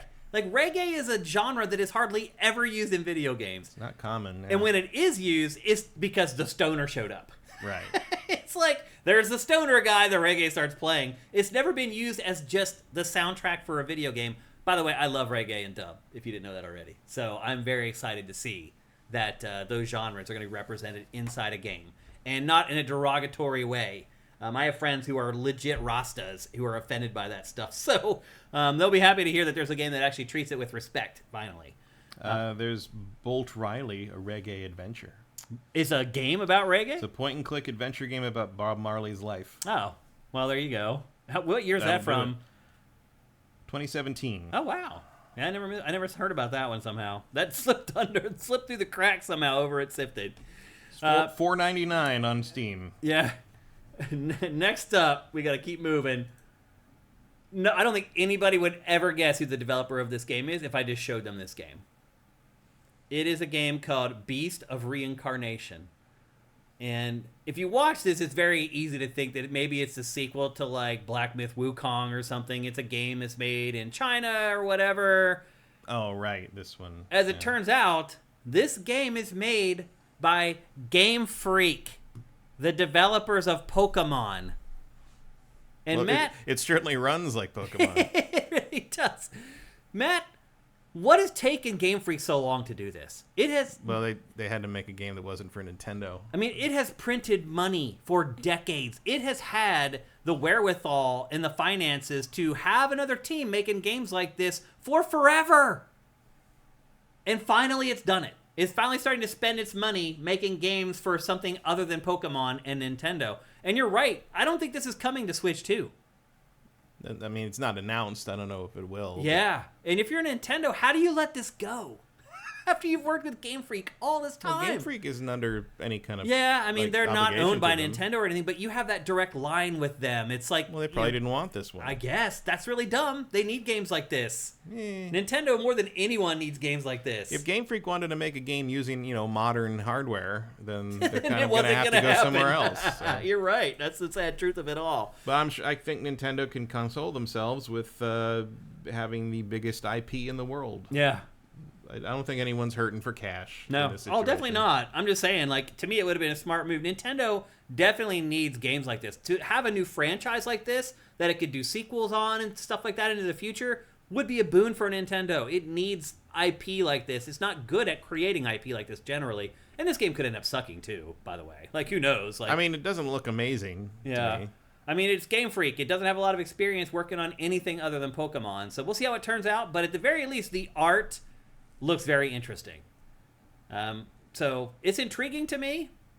Not just because it's a Game Freak game, but the game itself, just looking at it, is intriguing. And then the fact that it is made by Game Freak gives it that little extra push. So I'm pretty excited to check this out. It looks like it's a long ways away, though, even though Game Freak right now is saying 2026. So we'll see if it actually makes it out next year, but it's just crazy to see Game Freak working on something so out of its comfort zone. And again, not for Nintendo as of right now. We'll see if eventually it does get announced for Switch 2. My guess is it probably will. I don't know about that, but I mean, It doesn't look that demanding. it doesn't. But also, Game Freak can't get Arceus working Right. properly on That's Switch. a So good what makes you point. think they could get this running on Switch too? Touche. Fair enough. And then the next game is this. You start to figure out this press conference was kind of awesome because I've chopped out a ton of stuff, and this is the stuff I wanted to talk about. Next up is a really crazy game called Mudang Two Hearts. This game is made in South Korea. It is a game about an unlikely duo, a military soldier guy who runs into a K-pop star, and they infiltrate a military base together. It's just like, what? You work with what you have. Yeah. So as it turns out, she's like the stealth character, and he's the gun person. So one is like guns blazing, the other is sneaking around or what. It is just the most bizarre concept for a video game. This is the type of stuff you can do when you don't have to sign on a publisher. Somehow you have enough money to publish it yourself. This is coming to other platforms. This isn't just an Xbox game or whatever. And this is also like mainstream media finally catching up to the K-pop sensation as well. Yeah. But anyway, go to the Hollywood Highland. There's like just the BTS is everywhere. It's gigantic. Kids love K-pop. Oh yeah. Yeah, the tweens, like my nieces, love K-pop. There's that animated thing coming to Netflix. K-pop, like the superheroes, but the K-pop. People. Yeah, it's really crazy. Just put it on the record here. I cannot stand K-pop. I think it's horrible music. It's not my favorite thing, but I've been known to enjoy a play of Dynamite now and then. What were some of the bands from Japan that we'd always make fun of? Lead and Light Magic. There's one, remember? I don't know. Remember we did that one English thing with Adam as Shad Grimgravy, and he went around and read all the goofy band names from Japan. Yeah, there are many weird band names. Really a lot of some of it's J-pop, some of it's J-rock. Yeah. Yep. All the names for both of them are generally pretty stupid. It's just really the translations, I think, that just don't work, unfortunately. Yeah, I mean, everything over there is like that. I mean, the gum has weird names. Right. Yeah. Happy Soxers. Remember that sock store over there? Oh, yeah. So anyway, this is called Mudang, Two Hearts. They didn't announce a release date for this or any other platform, so I can't help you there. But it certainly is a unique game, and we're getting towards the end of this thing. Next up, High on Life 2, the follow-up to High on Life, which is a first-person shooter made by the crew at Rick and Morty. It wasn't a great first-person shooter. Wasn't just that guy's voice? I thought that the one guy who works on the game actually worked on the show. Is that not true? I thought it was just the voice guy. Oh, really? I thought that there was more connective tissue than that. I don't remember, but Yeah. I don't Because the game wasn't I thought the only connection with Rick and Morty was the fact that the voice creator Rick and Morty was the voice of the gun, which he apparently does not seem to be in this. Yeah. Well, the thing about this game, or the first one that was unique, is that you have talking guns that literally have this ongoing dialogue with you as you play, telling you to shoot stuff, not to shoot stuff, or whatever. It looks like they've quadrupled down on that for this, which is smart, because it was the coolest part of the first game. Well, because you can't use that guy anymore. So, right, yeah. So now you might as well have a whole crew. That's a good point. Although you do see the old gun from the first game eventually in this trailer. Yeah, but they're gonna revoice him or whatever. Yeah, they'll use the guy who does Morty in the show now that replaced him. You can't tell. Do you think this is real time? Or do you think this is all CG? I don't know. I mean, that's pretty damn good looking for an indie game, man. I mean, I know I say all the time that the line is blurring and that indie studios can get a lot out of their games now, but this is like next level. Is this indie game? Like who's It's a small, this? yeah, it's made by Sasquatch or something like that. Yeah. It's self-published by the studio that makes it. It's hard to tell. For now, anyway. We'll see if a publisher picks it up. The depth of field happening here, it makes it hard to believe it's fully real time, or at least not tweaked somehow. But I don't know. They said it's in game, but like who knows with Unreal Engine 5 anymore? Yeah, I'd be surprised if the game really looks this good, but I've been wrong before, so we'll see. But that's High on Life 2. That is going to end up coming to everything, just like the first game did. And then just a couple tidbits, actually just one tidbit, and that is that Final Fantasy is having a party on Xbox at this point. It started with Final Fantasy XIV, the MMO, and now it's just an avalanche of Final Fantasy. Final Fantasy 16 Shadow dropped the exact moment they showed it in the press conference, and then Final Fantasy 7 Intergrade is coming later on in the year.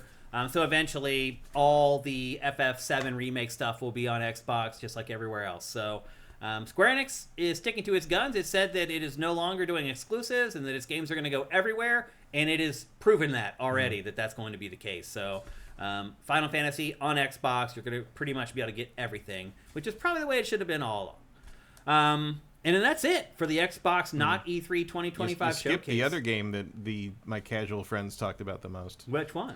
I can't remember the name. It's that Icelandic mythology one, action hack and slash, Echoes of something. Echoes of. It was like the second thing they showed. I don't remember. There's like the girl with a sword, and she's fighting like mythical monsters. I don't remember it. Um, But I had to cut it at some point. I mean, we just talked about like Echoes 30 games. Echoes of the End. Yeah, I remember that. Yeah, I had to chop at a certain point, so that's where I ended up. But we still talked about a ton of games. I would definitely put that in over High on Life 2. Yeah, of all things. More recognizable, I think, High on Life, but that's why I did it, because people knew the franchise or whatever. So, what are you thinking about for a letter grade for this, Matt? I'll give it like a B, solid B. I give it a B+. I think it was really good. Like, I saw people online calling it like Xbox's best E3 thing ever. No, definitely not. It was pretty damn good though, man. I mean, we tackled all these games, and like, it was only an hour and 10 minutes long. Yeah, it wasn't that long. Keighley's thing was 2 hours long, and we cover less. So that's pretty damn good, man. I'm giving it a B+, shading on an A-. Like, it was right on the fringe there. That was a really, really good press event. And to your point, Matt, no BS. They're just like, world premiere, here's a trailer. World premiere, here's a trailer. It's funny that they've actually stuck with the world premiere. Even though everyone makes fun of it. Yeah. Yeah. And I even was like, when I was writing my log for it, I would type WP next to every world premiere. It's funny. But anyway, yeah, I give it like a B+, A-, something like that. I thought it was really, really good. Well put together. I could have gone A- if there'd been some actual like Microsoft presence in it more. You know, if we gotten some Fable, if we gotten some Forza. I think they wanted to focus on the handheld. I think that's a big deal for them. They wanted to focus on stuff that's out this year for them. You know, they don't want to talk about their 2026 stuff yet. Yeah. The 2026 stuff, and this was not Microsoft. It was all third partners and third parties. So, yeah. You know. And yeah, you want to push the stuff that's coming this year because that's what people are going to give you money for. This year, I get it. But like at the same time, I would have liked some Forza. I would like to see. I would like to see Fable too. Yeah. Everything I've seen of it's been awesome, so I want to see more. Let's check in with you guys and see what y'all are saying about this. Retro Modern Gamer says A-, not A, because it ended on COD. I just talked about this. Did you join the stream late when I was talking about how people were pissed off that COD finished the thing and everyone knew it was going to finish it? Erebus says B+. Game Pass subscribers continue to eat. Oh, do they ever, man? Like, you can't end with Elder Scrolls 6 because there is no Elder Scrolls 6 yet. Nox 809 says solid B. JM Rain says B+. Eth Demon says a C. Actually, he changed. He went from a B to B+. Oh, okay. B to B+ for this, and he called the state of play a C. Okay, gotcha. Vincent says they say it's in-game, but it doesn't look like it, talking about High on Life 2. Vincent says this was originally being published by Private Division, but got picked up. Yeah, because Private Division folded. Because Take-Two killed it. Erebus says, Game Freak definitely does have the talent to get this working on Switch 2. Did you play Arceus or Scarlet? We did. And that's why we're concerned. Erebus thinks the Switch 2 can't run it. Okay. Oh, Draylox brings up Tembo the Badass Elephant, which was the other Game Freak spin-off, that like 2D platformer elephant game that they made years and years ago. Good call there. Good pull, Draylox. Def Jam fight for my that one level. Retro Modern Gamer is in GTA 4 and all reggae sounds the same. Okay. All right, I think that's it. AJ the Legend, do you believe the Microsoft presentation will move units? No. I think that that's supposed to be portable. Oh, portable. I think he got auto-corrected. Or I thought maybe he's asking if this presentation would sell units. No, I'm pretty sure that was supposed to be portable. Okay. Will it move units? Yeah, I think it will. Depends on the price. I don't know. I mean, look, they can't sell their console right now, so I don't think it's going to sell gangbusters. No. But I think there'll be enough to make it viable. Like, I don't think they'll regret having done the R&D on it and stuff like that. I think making it work like a normal Rogue Ally with all the other PC ecosystems is the biggest deal. I think that's how you get to the point where you don't lose your ass on it. Because if you're just counting on Xbox people, Xbox owners to buy the handheld, I think then you're doomed. Mm-hmm. You need it to be able to work with these other places on... Right, but then you're stuck with like, well, why buy that one over anything else? Mm-hmm. Because... They better have a decent price. Yeah, they're not gonna. It doesn't look... I doubt it. I really doubt it. Erebus says that handheld is a trial balloon for how they want their next console to work. So you seem to think that their next console is going to be a Switch, then. I guess is what you're saying. handheld that will also be docked and play. I mean, they already said that they're making a traditional console, and it'll be the most powerful one they've ever released. They could have changed their minds. Well, but I think it's possible that like that this becomes the new like S. Like the S is the Switch equivalent, and then if you want just raw power, you can get the whatever they call the more powerful one that isn't portable. Yeah. Vincent says no, they want to put Steam on their next console. I mean, that would be the smartest thing that they could do. I mean, so many people already in that ecosystem with huge libraries. Like, this handheld does work with Steam, but why would you buy this instead of a Steam Deck, if you're not into Xbox? I don't know. Yeah. It's a tough question to answer. You really want an Xbox button. E-Demon says, no, I think the next Xbox is just a Windows shell that has other storefronts. I agree with you, E-Demon. I think the next Xbox is going to have Windows on it, and I think you're going to be able to use it for more than just playing games. I think there may be like a chopped-down version of Windows you can buy some apps for. And leave it more open platform than a video game console. I think that's the only way Xbox survives as a hardware platform, honestly. I don't think it can survive doing what it's doing now. You can't sell 15 million units of a console that you spent billions of dollars in R&D on. It just doesn't work out. So Swan Senpai says, does it connect to the TV? I think it will, yeah. I think you have to be stupid not to. But they didn't actually say that Xbox handheld will dock and work with a TV, did they? I don't know. They didn't show that. If the Rogue Ally does, then I'm sure that one does. You would think, yeah. Do those things have HDMI outs? I don't know. I don't know either, because I don't have one. I've never bought one. NET Monahan will go nice with other Xbox appliances like the fridges that they have. Yep. Well, there you go. That is the Xbox showcase for not E3, Summer Game Fest, whatever the hell you want to call it, for 2025. A pretty damn good show. It's been a great year for Xbox, and it looks like the good times are just going to keep on rolling. It really looks like they have a great game for every month for the rest of this year.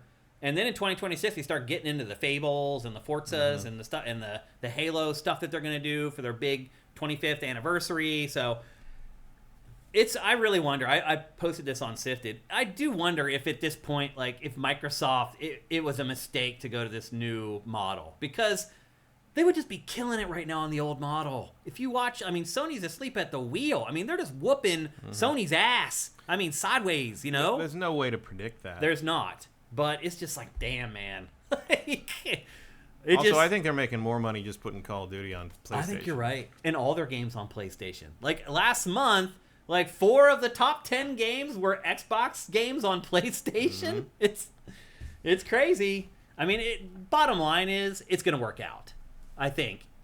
Even with the model that they have now. Selling stuff on other platforms plus Game Pass, I think it's going to work out. Yeah. But I do think, in hindsight now, Microsoft could have won this generation if they had just stuck with the old model, but water under the bridge now. I mean, maybe in game sales, but again, not with game sales, because they wouldn't have enough Xboxes out there. You have to have the install base, yeah. Yeah, they could never catch the PlayStation 4. They also came on late in the gen. Like, they started weak at the beginning of the gen. They didn't have a lot of games to start off, and now they do. So it'll be really interesting to see what happens with their next console, which could be their last, because by then they may have built up a bunch of great will.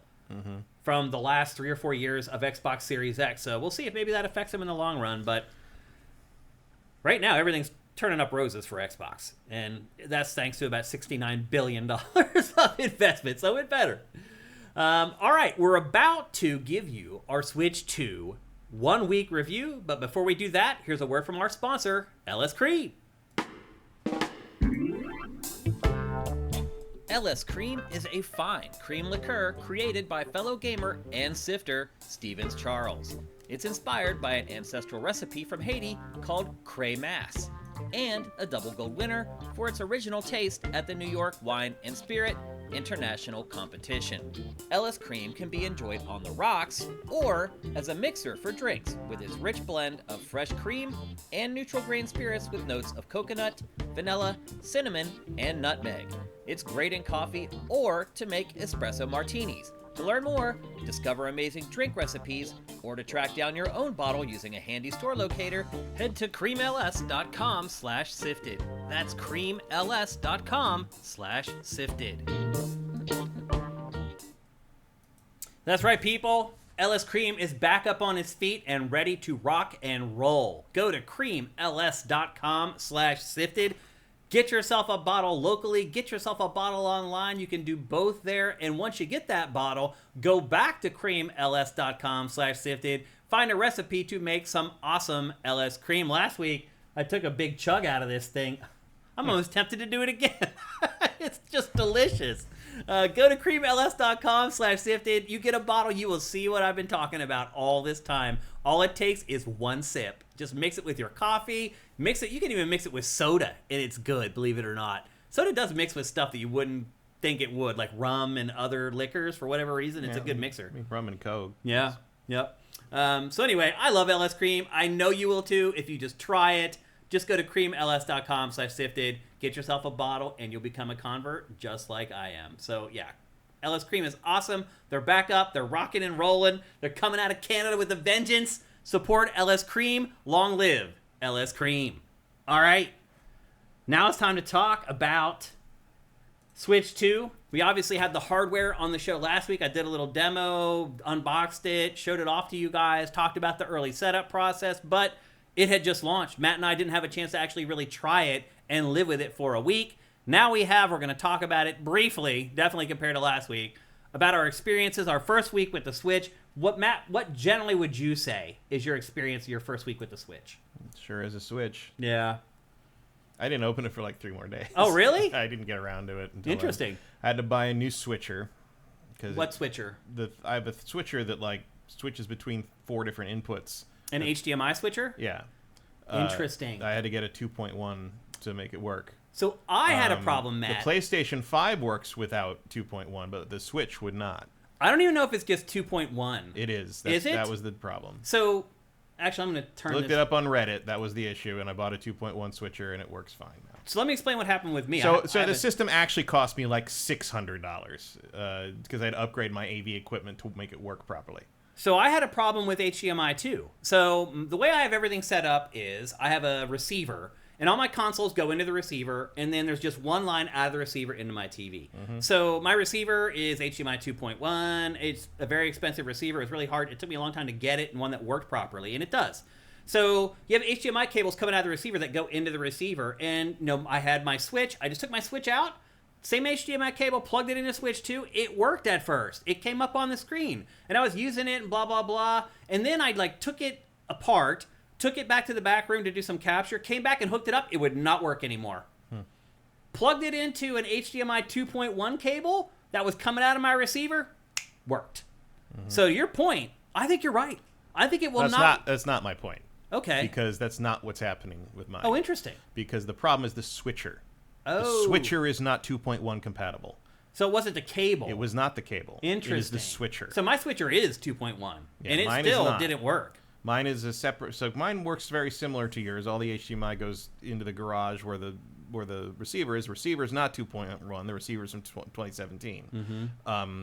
But I have a switcher because I had too many inputs for it. I have a switcher for the stuff that that's where the Amazon Fire Stick goes. It's where the various retro consoles go, the analog stuff, the things like that, and the Switch. That's where the Switch goes. The things that got the dedicated HDMI lines were the PlayStation and the Xbox.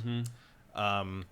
So when I tried to plug in the Switch 2 to the same place that the Switch 1 was, it would not come up. It would not acknowledge it. The TV could see it because it brought up automatically Nintendo Switch 2 on the input.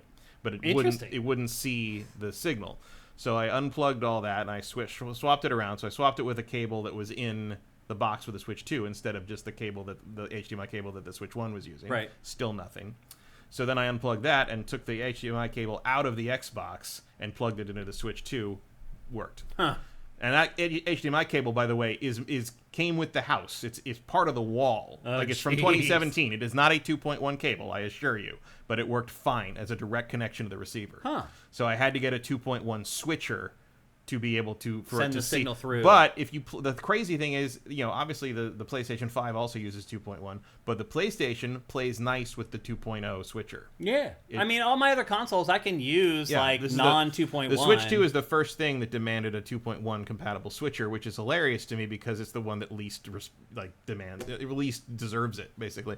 I'm also having there's something up with it, the handshake, the HDMI handshake on the console.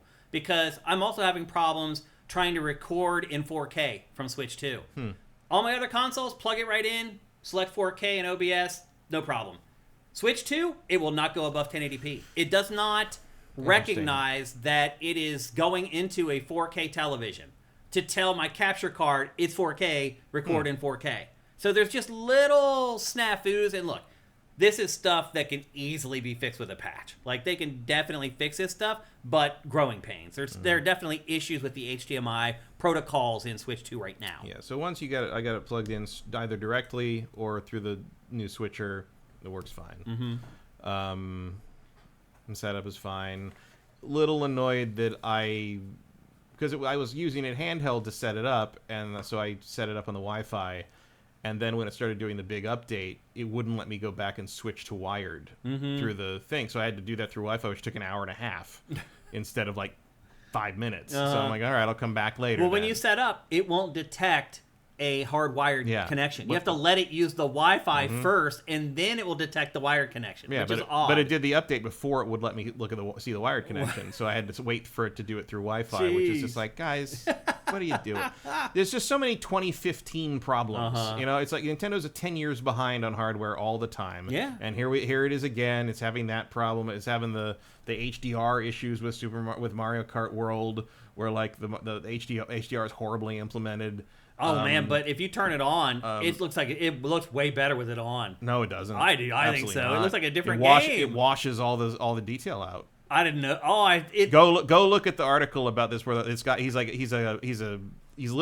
HDR for a living, and he does like side by side stuff. Like all the details gone in the bright areas when you turn HDR on. But I'll just be honest with you. Like if you just sit there and look at it and turn it off on, it looks way better with HDR. The characters look flat without HDR. Well, you lose the color when you turn the HDR on and the detail. Like it's like basically just different. I wouldn't say either one's better. It's just like I think HDR looks way better. Well, and again, it is personal, because you value what HDR does more than losing the detail in the bright color. Maybe. But if you watch this guy's side by side, and again, you probably wouldn't necessarily notice that much one way or the other. The other way to notice is you just like turn HDR and all this stuff on your TV and look at it, and then take it out of the dock and look at it on the screen on the Switch, which doesn't use the HDR. Right. The color is night and day. Interesting. The color is so much more vivid on the handheld screen, and then it washes out. Like you get obviously the lighting contrast better for the HDR, but that's not all there is to image quality. You lose so much color and detail in the HDR, and there's no reason for that. That's a 2015 problem. That's the PlayStation was doing that, and the PlayStation 4 was doing that back in the day. The Xbox was doing the opposite problem, and still kind of has that problem where it crushed the blacks all the time, and you couldn't see anything. But again, this is all kind of stuff that, and part of the guy. Couldn't even see the self shadowing without HDR turned on. Like you can't even see it. It's just the characters look like these big things that are just slapped on the screen. Because the self-shadowing in this game sucks.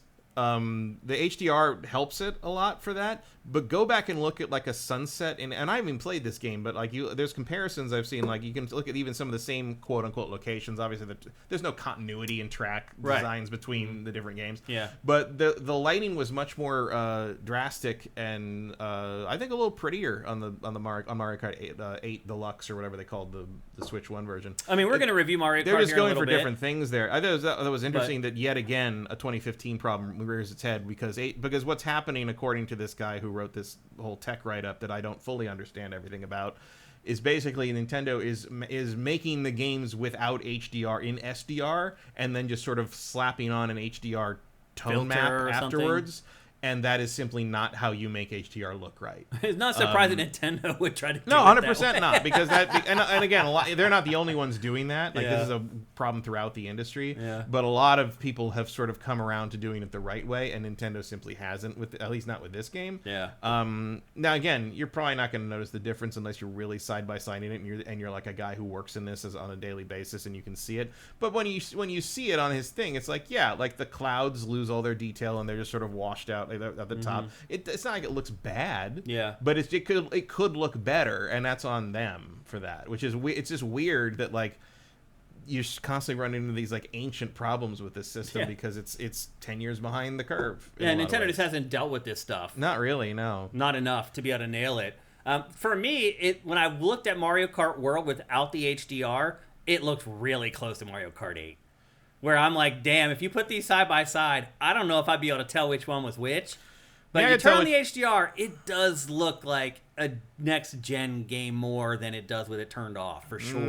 Like it's just different. It has more depth to it. But it loses so much color. I'd agree. Like it does. It makes you focus on specific things. If you look away from those specific things, you're right. It does kind of wash it out. Yeah. And in a game that's so colorful, it's just such a because that's what I'm saying is like there's no reason both of those things can't happen.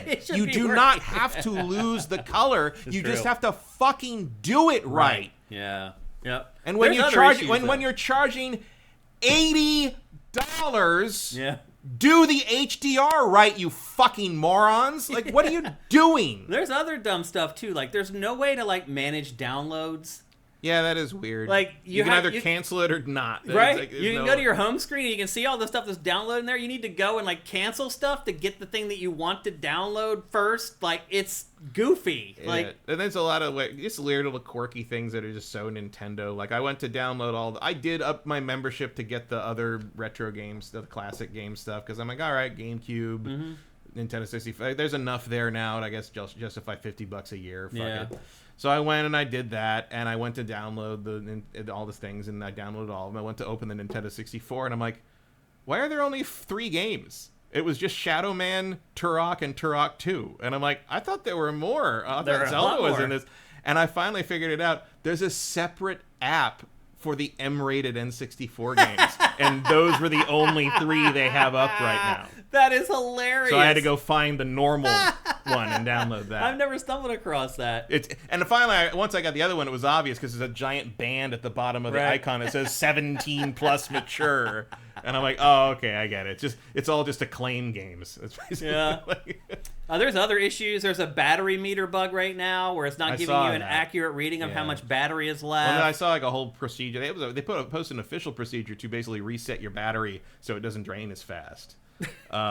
Which I didn't bother to do. Well, there's a setting you can turn on that will only let your battery ever charge up to 90%. Right. That's supposed to extend the life of the battery. Yeah, that's a thing with lithium batteries. That's true. I never knew that. Actually. The other thing is, well, the thing I'm talking about is like apparently because they've sat around in warehouses for like 6 months and they can lose. Basically, the battery loses its intelligence on how to drain properly or something. So there is an actual procedure. I didn't really look at it very closely, but there is a procedure they've posted now to basically reset your battery's memory on how to drain itself. Not something you want to be doing on launch That'll make week. it last a little bit. I mean, that's just the nature of those rechargeable batteries. Yeah. It's like there's not much they could do about that one. Well, they're trying to avoid the tariffs. I'll tell you why. this. I'll show you after this before you leave. I went and checked a bunch of my systems. And I'm like, I should probably look at these lithium batteries. I'm thinking about that, and I pulled the battery out of my PSP.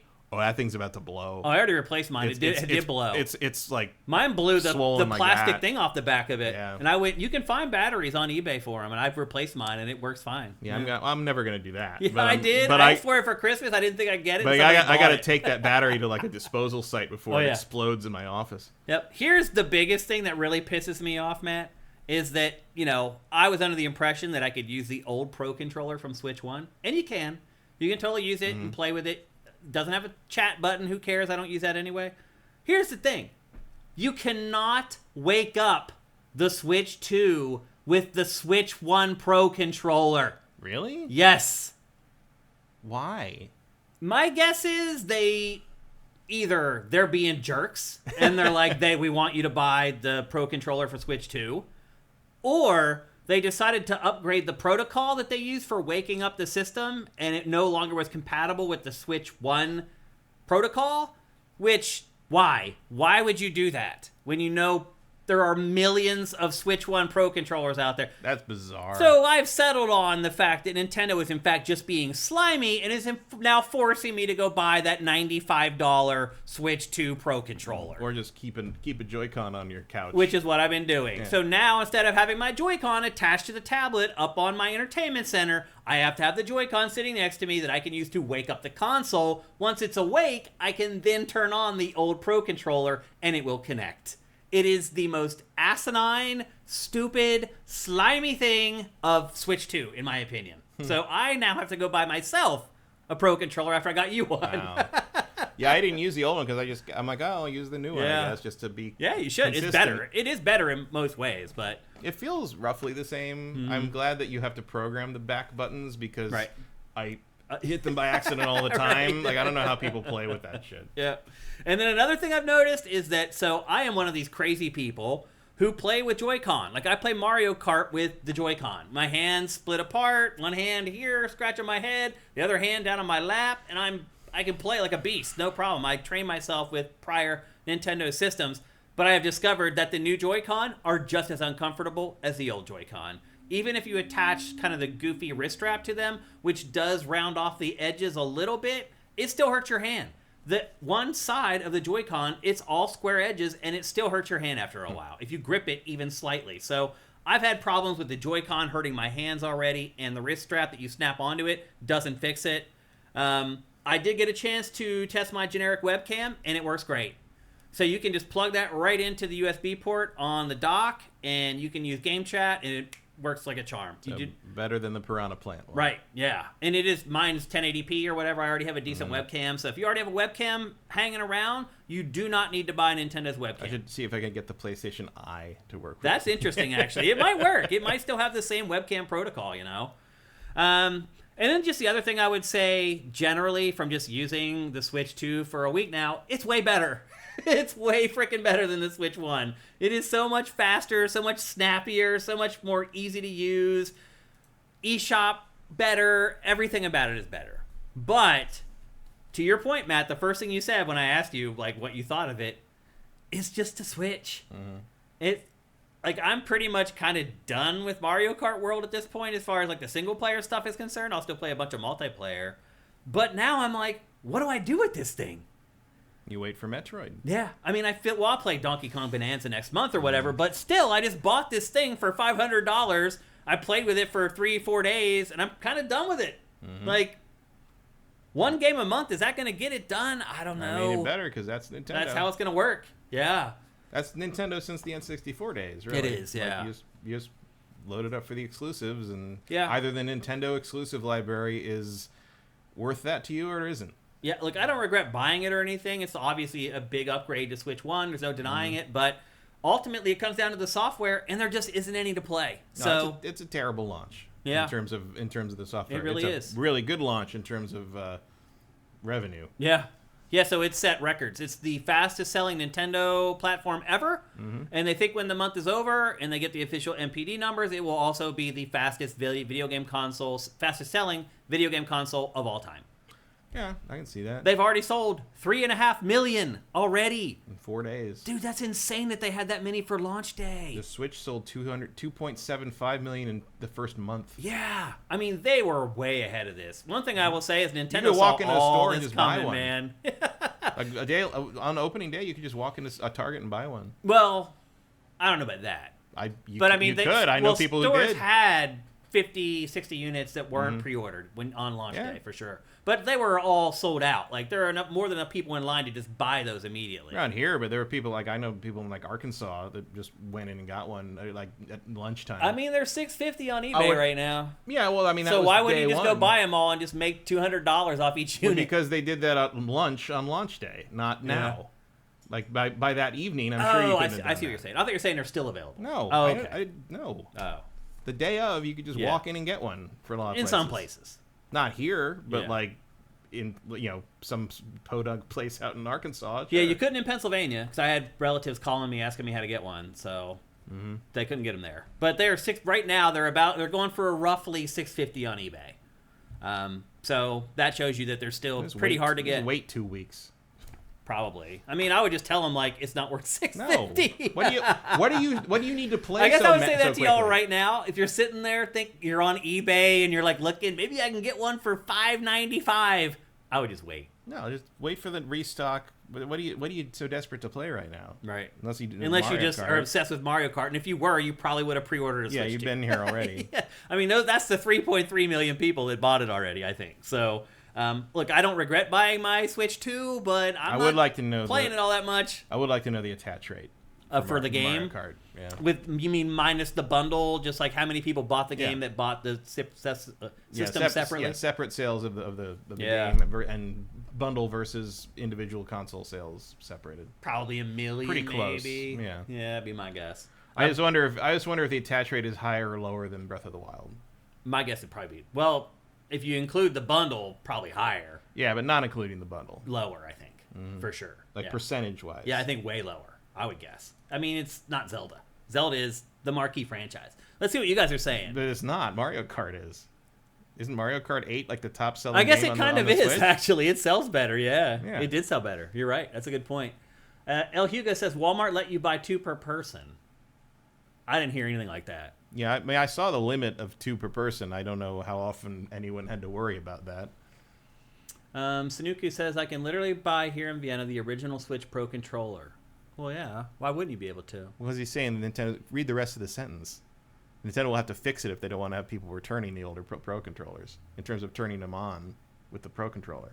Oh, so he's saying that people are buying the wrong one? He's saying the original Pro controller is still on sale, so if they're still going to sell that Pro controller, it needs to be able to turn both systems on. Yeah. So I'm sure they'll just patch it. I guess it depends. I don't see why it wouldn't be able to do it. If they switch to a different protocol that the old system or the old Pro There's controller... no different protocol. It's all Blu-ray. Or Bluetooth. I don't think it is. Yeah, it is. No, the wake up is different. It's a thing. Like, if you Google it or whatever, the wake up on Switch is different than anything else, the way that it works.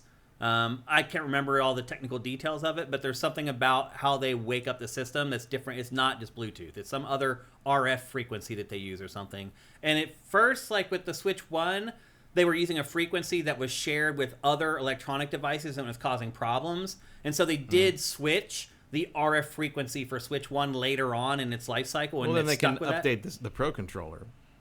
They can. They totally can. I mean, they can just send... I mean, they update it all the time. But I just don't think that the hardware inside it is capable of whatever protocol they're using for. If it can do RF, it can do whatever they changed it to, I guarantee you. We'll say people who know about this stuff seem to think it's not the case. Because I was pissed, man. Like, when I found out that wouldn't wake up my Switch 2, I went in like this... I went down the rabbit hole of like, wait a minute, this is messed up. And if you look, like, there's people out there that are like, no, it makes sense, sadly, that Nintendo did this. If they want it to be able to Switch 2 to be able to be future-proofed or I don't know. Anyway, I read a bunch of stuff about it. That's what I took away from it. Justin Horman says, all I know is a lot of people were annoyed with the fact that third-party Pro controllers wouldn't wake the Switch 1. And that's right. So Nintendo bogarted that RF frequency and would not share it with third parties for the Switch 1. And he's right. Third-party controllers on Switch 1 could not wake up the Switch 1. Only Nintendo's controllers could do it. It's slimy, I think, no matter how you look at it. Swan Senpai says, I just bought the Pro controller. It's €40 cheaper than the new one. I'm not paying $90 for a Switch controller. I hear you, but if you want to be able to wake up that Switch from your couch, it may be a good thing to ask for Christmas.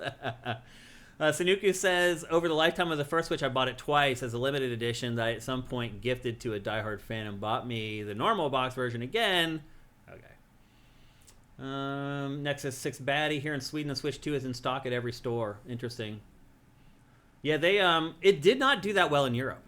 It was outsold by both PS5 and Xbox Series X in Europe. Wow. But they also said it was the best Nintendo console launch ever in Europe.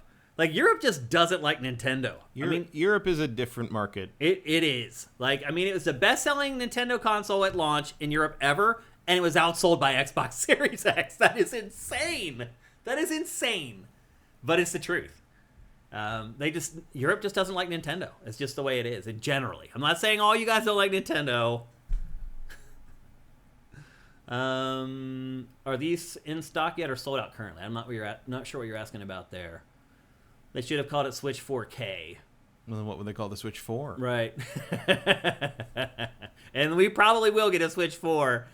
The review, I want to hear a month after launch. How much did you play it after week 1? Yeah. I mean, obviously, we'll be checking in with you guys throughout the course of the next months and whatever, letting you know how much we're using them. You'll obviously hear that from other people on the site as well who've bought them. Ashes in the Hourglass says that's only the UK. It broke records everywhere else like France. Interesting. Okay. Swan Senpai, Nintendo is the Apple of gaming. I think people have been saying that for a long time. People have also been saying for a long time that Apple should just buy Nintendo, including Pachter. They could literally buy Nintendo with cash. Think about how valuable Nintendo is right now. Apple could buy it with cash. Yeah, but then what would you do with that? I mean, I think they'd start a subscription service where you pay $3 a month to access Nintendo's entire library or whatever. I guess. But it feels like the dog catching the car. Mm-hmm. It's like, now it's what? like, now what? You got it. Yeah. Now what are you going to do with it? So anyway, generally, are you happy with your Switch 2, Matt, or do you regret buying it? I don't care. Yeah. Like I bought it so I would have it when Metroid comes out. Yeah. That's it. Yeah. And it's better than scrambling later. No. Okay. All right. It works. It's fine. Yeah. Looks nice. That's that. Moves faster. I like the new analog sticks, too. The bigger analog sticks on the Joy-Con make a big, particularly in Mario Kart when you're trying to power slide and you're trying to go whap, whap, whap, whap, whap with the stick. Well, I didn't play anything with them. Yeah. But it makes a big difference. It's nice that they come off the way they come off because it's way easier to take them off when it's in the dock. I saw some dude, in fact, we curated it to SIFTD. It's up on the site right now. This guy who just wrecked it. He just got a Switch 2 and just destroyed it. I saw that.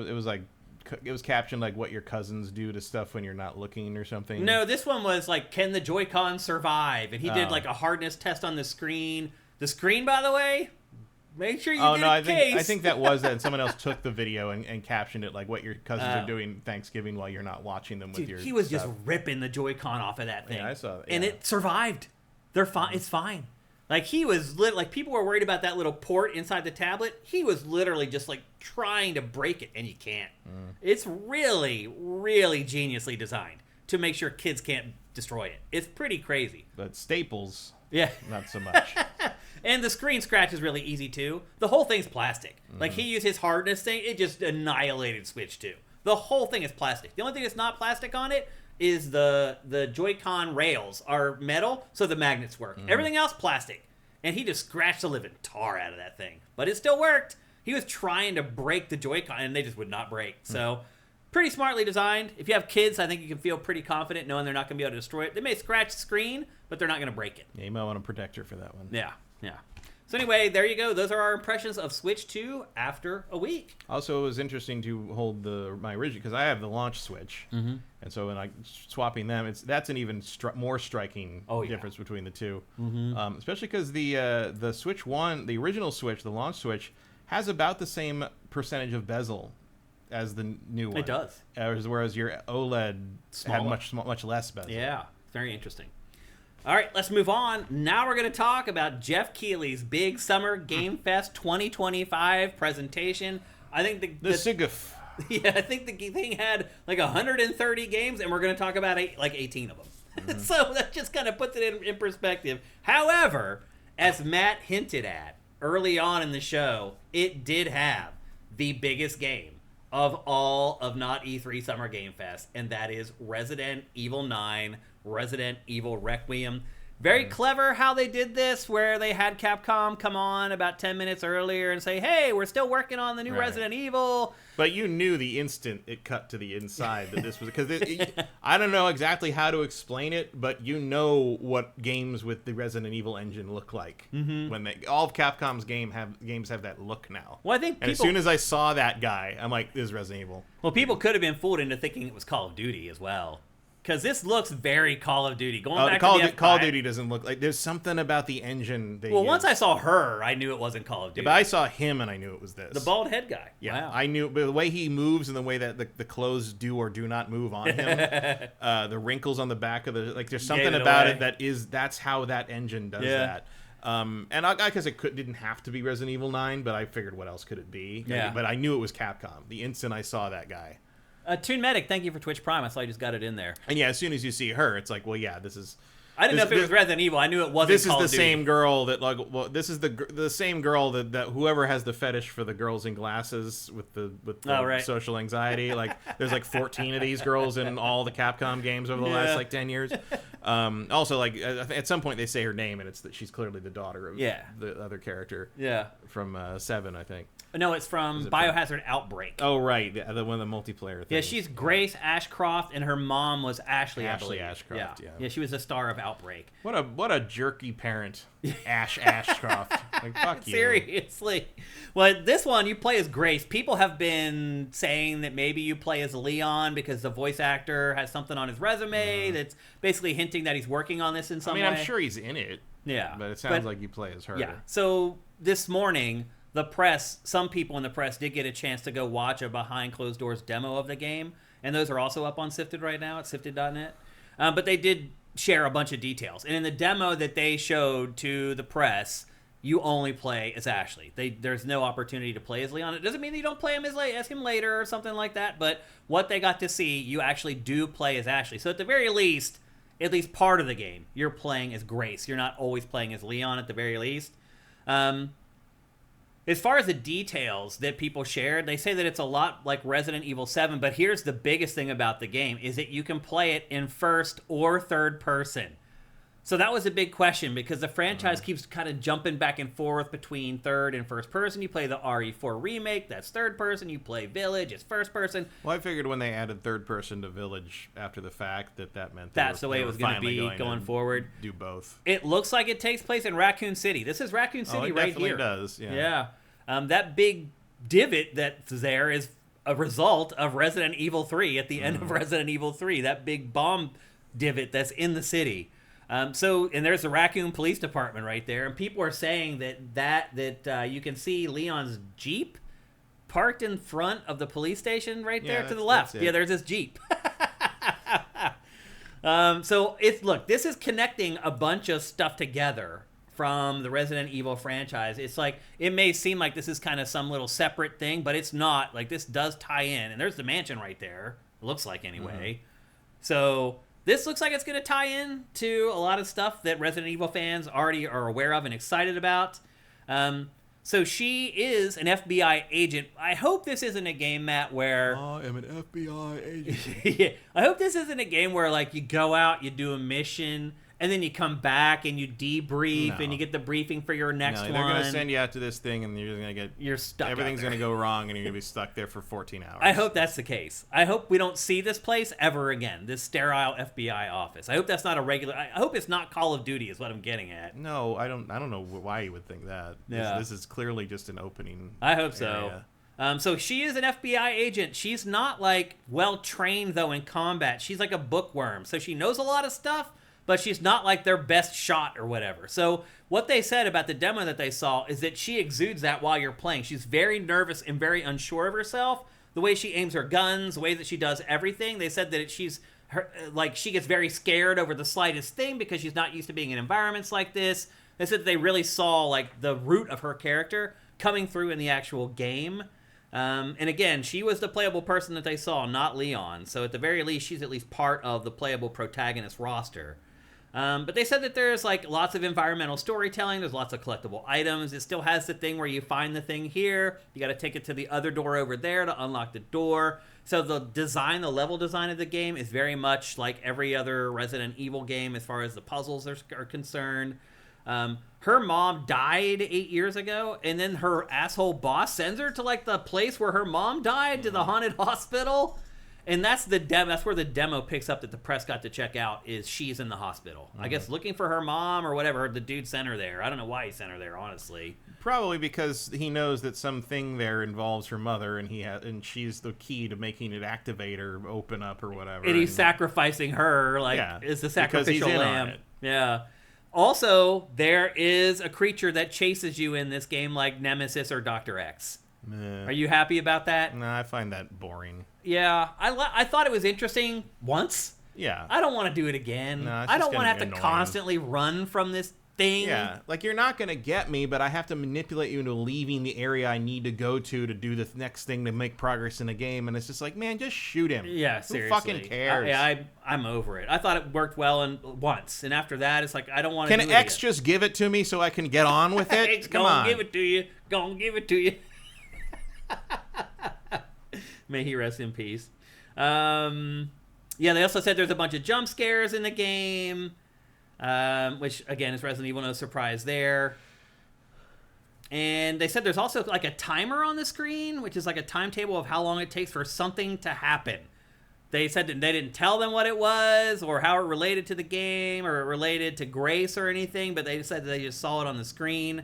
But they said there are definitely a bunch of connections to Resident Evil 2, and it's going to be playable at Gamescom in August. And it does feel to me like there's definitely kind of a tone change in general with this game compared to the last couple anyway. It's supposed to finish off the Ethan trilogy. I don't know how it's going to happen. We'll see. Well, I'm guessing this is going to kind of finally be the bridge between the Ethan stuff and the rest of the series. Because that all kind of came out of nowhere. That's what it feels like. And the other thing, too, is that they went back, and there are references to Grace Ashcroft in their last Resident Evil from 2017. So this has been the plan all along. And they're just executing it, which is pretty impressive. The Capcom had a map for this so far out, and they're sticking to it. Planning the Resident Evil series is definitely a new wrinkle. It does feel that way for sure. But anyway, I don't know if this is Resident Evil 9.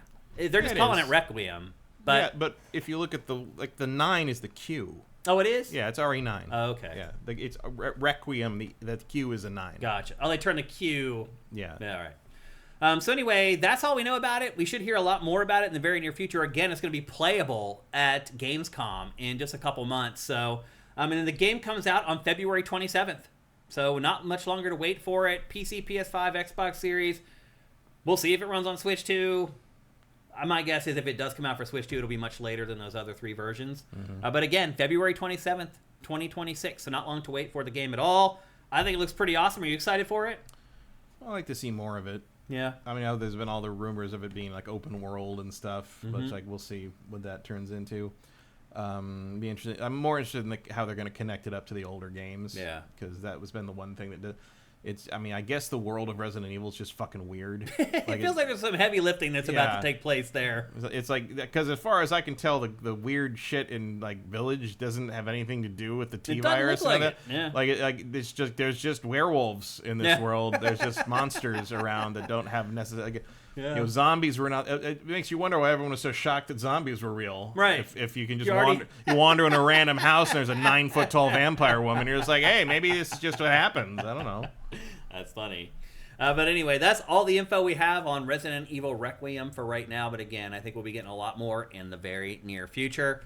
Next up, in my opinion, the second biggest game in Geoff Keighley's Summer Game Fest presentation was a game called Stranger Than Heaven, which was called Project Century before. It's the new franchise from the studio that makes the Yakuza games.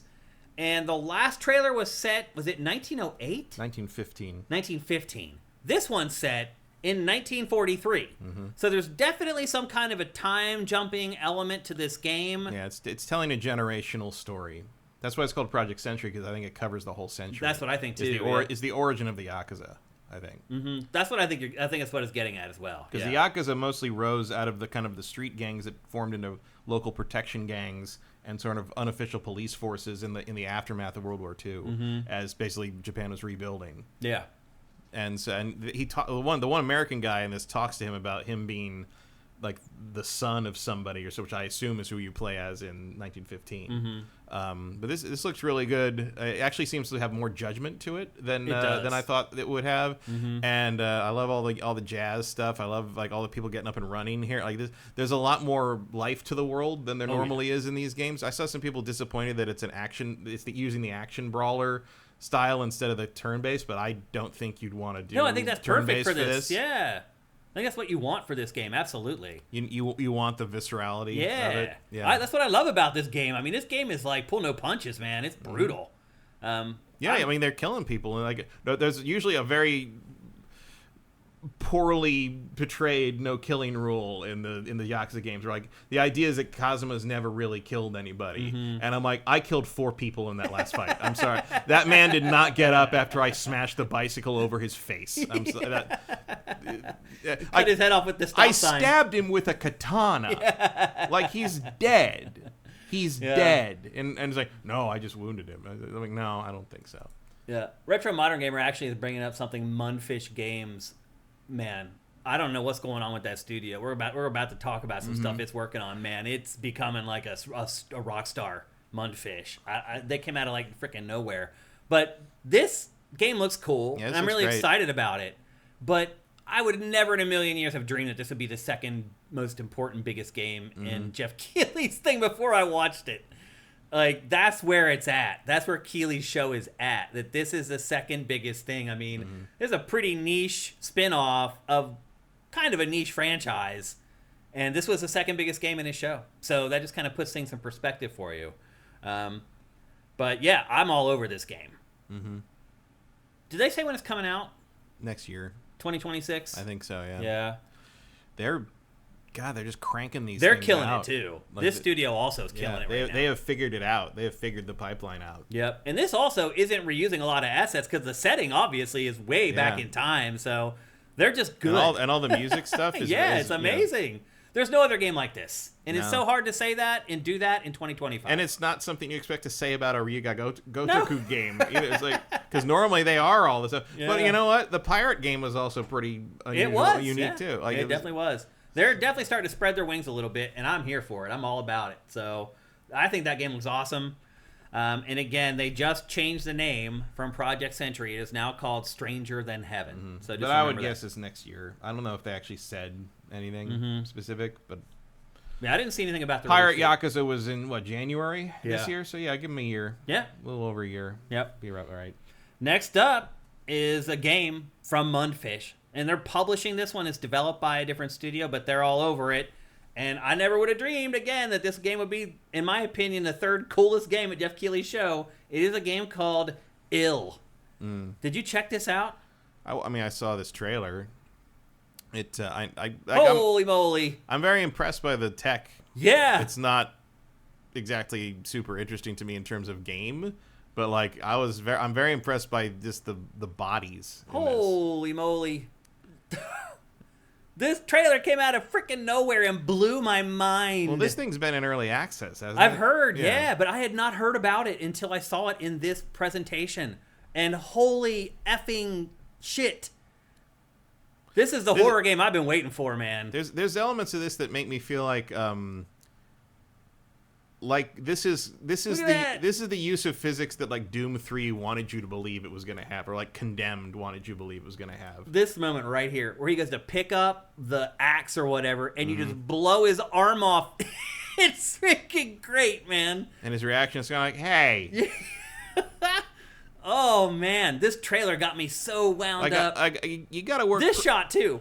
Boom. It's so freaking you great. Got to work pretty hard to get me to care about like a random gray zombie mashup character monster thing, but I think this one pulls it off just because of how reactive they are to everything. This right here, the baby's running. It's just, this game is insane. Where did it come from? How did I not know about this? Wow. This is Ill. I think it's coming for PC, PS5, and Xbox Series. My guess is it probably will launch for PC first. The setup of the game is that some supernatural entity has taken over this complex, and you're a part of the military. You're sent in to stop the supernatural entity. And so my guess is you're fighting through the entity's minions, which are all these crazy-looking creatures, and then at the end you get to fight the big bad guy. And I'm all about this game. This has got me written all freaking over it. You can play it right now. Is it? It's like an early access version? For months. Really? Yeah. And it's like this? Yeah. I will go play it tonight. I will absolutely. My new PC. I'll finally get to play something awesome on my new freaking PC that I'm excited for. That shot right there, like, it's just crazy how these small developers are doing amazing stuff. It's just, I love it. I love how easy it is to make awesome video games now. And sometimes games like this, you go play them. They don't play as awesome as they looked in their trailers. Sometimes they do, though. And I'm all about this one. Again, this game is called Ill. That's it. That shot, it's just crazy. Who thought of that? Let's rip a hand apart and have these weird worms inside it that hold it together. I don't know. This is, to me, not just one of the coolest games that was at Geoff's thing. This, to me, was one of the coolest games of the entire show. This left a huge, if you can't tell, this left a huge impression on me. That shot, him just busting down the door like it's made out of paper mache, like just little subtle things like that in this trailer that are just like, damn, all right. Just the gore, the violence, the blood looks real, like most games don't. They've managed to make it look like when they shoot something, it kind of ropes through the air and coagulates together. Okay, Ember Dread says is not on early access on Steam. I guess the early access must be invite only. So I can't play it yet. No. Damn it. All right, I'll wait. I'll be patient. But there have been early access stuff with this. I know that. Yeah. Xenotike says the new PC is still the 40. Well, yeah, I have not got another GPU, man. I still have the 4070. I don't know if it'll run this shit. This looks like it may be too much for my new PC, actually. We'll see. But yeah, that game really left an impression on me. I am all about ill, so just want to turn you guys on to that. That to me was one of the coolest things. And then another really cool game that's also a smaller game most people wouldn't think about is a game called Acts of Blood. It's kind of like a more gritty, realistic Sifu. It's all about like hand-to-hand combat, CQC, close quarters combat, and it's more it's not quite as kung fu oriented. It's more like street fighting than Sifu was, but also very unique, very different, a game that doesn't look like any other game. And again, it's getting really hard to find those in 2025. So this game really struck my fancy. What do you think of it? Looks all right. I don't know. I'd have to play it. Yeah. This, I think you're right. This is really a game that's going to be like, how does it feel to play? Because it could feel like ass, which would make the whole game ass. It doesn't look like guns are that big a part of the game, but they're still in there. So it'll be interesting to see what sort of the gameplay loop is, because it could be very boring. We're just going from one room of dudes to beat them up into the next one.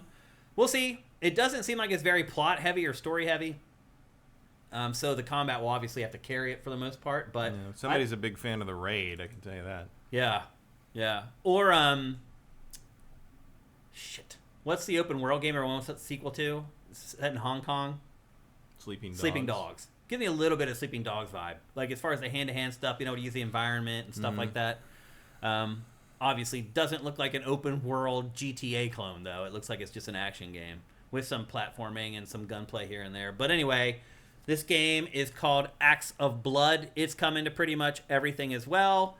And then next, sadly, one of the biggest stories coming out of Geoff's show is the Splitgate 2 hack controversy. I'm surprised we haven't gotten to Pragmata. You know what? I think I accidentally skipped it. Yeah, unfortunately. Yeah, I did. Let me check. I did. I skipped it accidentally. Pragmata would have been in there already, for sure. Yeah, I just messed up. This is a lot to keep track of. The Mega Man game. Yeah, the Mega Man game. Oh. There's speculation that it is a Mega Man game in the way that shadow thing is a Pac-Man game. Oh. Because she's in blue, and when she shoots, it looks like a Mega Buster, and a bunch of the items are from Mega Man. Yeah. So it's like some kind of sad dad Mega Man game. And I totally did screw it up. I just totally omitted it from my rundown. So that's just my mistake. Yeah, I would have had Pragmata probably as like the second or third game. I was surprised it wasn't number 2. I would put that above Shadows, above or below Stranger Than Heaven. Yeah. I made a mistake in there somewhere. Yeah. Pragmata looks pretty good. Yeah. I don't know how true any of the Mega Man stuff is, but because Capcom puts like references to other games in their stuff all the time. But it's like there was a thing. There was a key card in some game. What was it? One of their recent, was it Exoprimal? It was one of the games, and the key card was the Mega Man Network battle login card, which obviously not a Mega Man game, but like there's people, as someone posted I think it was the JoJo's Bizarre Adventure panel that says that sounds like bullshit. And I believe it. So that's, well, the good news is the archive will be able to slide it in. I'll get the B-roll in there for the game, so you just got to check it out. Unfortunately, on our live show. But when she's like sitting on a shoulder and aiming and like with her blue coat, I was like, that looks like Mega Man. It kind of does. She even kind of has the Mega Man-y face, right? Like because I know he's a girl. He's not a girl, but they're anime characters, so right? Does it matter? Kind of. I'm just saying. It doesn't really matter. Well, I'm glad we got to discuss that. There's your Mega Man Legends 3, everybody. Yeah. These robots are out of control. We're gonna need someone to protect us. Yeah. A really strong man. A Mega Man. Yeah. Oh. There's a bunch of references to light in the trailer. That's true. Maybe that light will get its doctorate at some point. That's possible. And then, sadly for Keighley, and really just for his show, it's kind of an indictment on his show. One of the biggest stories that came out of it is the Splitgate 2 guy wearing like a fake MAGA hat that said, make shooters great again. Make or FPS whatever. great again. Look, I don't want to slag somebody for making a joke or whatever, but if he thought he could do that and not have some kind of an uproar, I don't believe that. He knew there's not reading the room, and there's being an idiot, and he was an idiot. He felt like he was trolling. Yeah, I guess so, but it's like that's not what you use to troll at this point. No, the gardener could have told you that was not going to get a positive response from anybody, especially outside of America. And on top of that, like this failed on 3 levels, I think, because you've got that is not that is not something to joke about right now. Number two, you get out there and you do your whole thing about like, oh, like these. I wish we could have Titanfall 3. Okay, well, you're making the kind of game that is the reason we don't have Titanfall 3. That's true, so actually. I don't know what you're fucking complaining about there. And then you go on and on about no microtransactions. Call of Duty and then they reveal, oh, we're making a battle royale game mode. And there's like $120 microtransaction, like cosmetic. And they're like, here's the thing, man. Like, because the first thing he did at like the next day or whatever was he doubled down and refused to apologize. And if you do that, you got to stick to it. Because now he did put an apology thing out. Like, I don't give a shit if you apologize or not. Yeah. I've already judged you. Like it or not. I have no doubts about who you voted for in November, for one thing. Listening to you talk like a fucking human Reddit post up on that stage. And like beyond that, that game was never going to be something I played anyway, but now it's definitely never going to be something I played. And I feel bad for all the developers that have to sit there and work hard on that game while they watch their CEO just like flush their fucking company down the toilet. Yeah. And it's just like, what are you fucking thinking, dude? Like anyone could tell you that. He wanted attention, but like there's good and bad attention. He did admit that at the end, like they sat around and they're like, how can we get eyeballs on our game because nobody cares? And that's what they came up with, basically. I mean, I think he still would have gotten attention and some controversy over like taking the shot at Call of Duty and taking, like sniping at the other, because generally that doesn't happen, and these people aren't. A lot of people agree with him on some of that stuff. Sure, and even like even Joseph Ferris, for all his loose cannon swearing on live thing, he never takes shots at other game developers. No, like he may take shots at the Oscars, he takes shots at other industries, but he's always very supportive of other developers. Yeah. This guy's out here slagging Infinity Ward. I also, like there's no reason for that, really. People at Activision, the Call of Duty folks, were not happy about that. I know for a fact, and I know that they've sniped back and forth a bit, and like he had like a little row with an Infinity Ward developer at some point in the past. Like there's been some bad blood there, I guess, which is silly. Who gives a shit? Yeah, whatever. But it's like if you're gonna wear that hat, even if you remove the Trump connotations of that hat, if you're gonna wear that hat and make that statement, your fucking game better be doing that, and it isn't. Right. So what are you talking about? Yeah. Like, you look like an idiot even if you remove the political controversy, you still look like an idiot. Here's the thing. He didn't need the hat. No. He could have come out and done the whole shtick without the hat. The shtick works without the hat. And he knew what the hat was in terms of do. getting attention. I mean, I still don't think he would have come off very well. Like, they're still making exact kind of game that is the problem right now. And he's still not really delivering on the whole, like, hey, I wish, okay, why don't you make Titanfall 3 then? Like, not in name, but like, if that's what you think would make first-person shooters great again, why don't you make that instead of this fucking free-to-play nonsense? Yeah, I don't think we've figured out yet if it's a viable financial strategy to appeal to the chuds. Like, I really don't know. I don't know if there's enough of them that, like, it's worth it. If they thought it was, we wouldn't be seeing all the backpedaling right now. Yeah. 4 days later. You're probably right. Yeah. So anyway, that ended up being one of the biggest stories from Geoff. Because here's the thing, and you see this all the fucking time, the people that are doing the chud sort of grifting thing, they don't fucking play the shit. Yeah. They don't play the games. They don't spend money on the games. They don't watch the shows. They don't read the comics. They're just there They don't watch the raise movies. They hell. don't know anything about anything. They never do. Uh-huh. Ever. Yeah. So yeah, you cannot build a franchise on the back of that. If you could, like, there'd be more things catering that did better. It's true. Yep. So anyway, unfortunately, that ended up becoming one of the biggest stories from Geoff's thing. Well, because there's and nothing I'm else sure to Geoff fucking probably, talk about. You're right, because we're about to get into the heart of this thing. Like, we just talked about Ill. It's like the 4th or 5th biggest thing at Geoff's thing. A game that most people had never even heard of. There are still games, haven't. And now we're gonna so next up is like Atomic Heart 2, which is a franchise people have heard of. Yeah, I mean, surprise. Yeah. Like, I really didn't think this was going to get a sequel. I didn't either, but I'll say this. Like, I told you, I had a nephew that came and visited me, and he was playing, like, all the violent games that he could and was, like, doing all kinds of crazy stuff, and it disturbed me to watch him play them. That was the game that he resonated with more than any. He played he almost finished Atomic Heart in the time he was staying at my place. He loved it. So I am a little surprised that it's getting a sequel, because it didn't seem like it sold especially well. Like, no. I think it sold like 1 million or something, somewhere around there, but that's probably enough for an indie developer at this point to greenlight a sequel. And I did like Atomic Heart. I enjoyed playing it. It was kind of a shameless BioShock ripoff, but if they're not going to give us BioShock, I'll take a ripoff. So it was at least like, I mean, it kind of was tackling Russian communism. In a way that, like, I thought that would be where you'd go for, like, a third BioShock game, and they just didn't. Yeah. I thought that would be the next, you've skewered Randian objectivism, and then you skewered kind of the American exceptionalism idea. And I'd say the next thing you do would be kind of, I always said, like, the next BioShock game should be in an underground volcano base dedicated to Stalinism. And probably not what's going to happen with the future of BioShock, but this is kind of close to that in some ways. Yeah. I'll say this looks way more interesting than the first game. Yeah. Way more diverse, because the first game kind of settled into this, like, there's groove. nothing this striking visually in the first game. No. It settled in a groove where you're just fighting like mannequins for the most part. Like, that's why I lost interest in it. I don't like fighting like robots, mannequins. Like, I don't like fighting things that aren't biological, I guess. I don't know why, but I have a thing with it.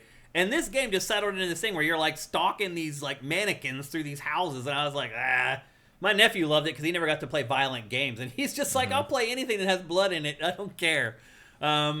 So I enjoyed probably the first 8 to 10 hours of the first game, and then I kind of like gradually lost interest in it. This looks far more interesting than the first game. It really feels like the first one was an experiment, and this, as we say all the time, is what they wanted the first game to be. So I'm kind of excited for this, despite the fact that I never even finished the first game because I couldn't bring myself to.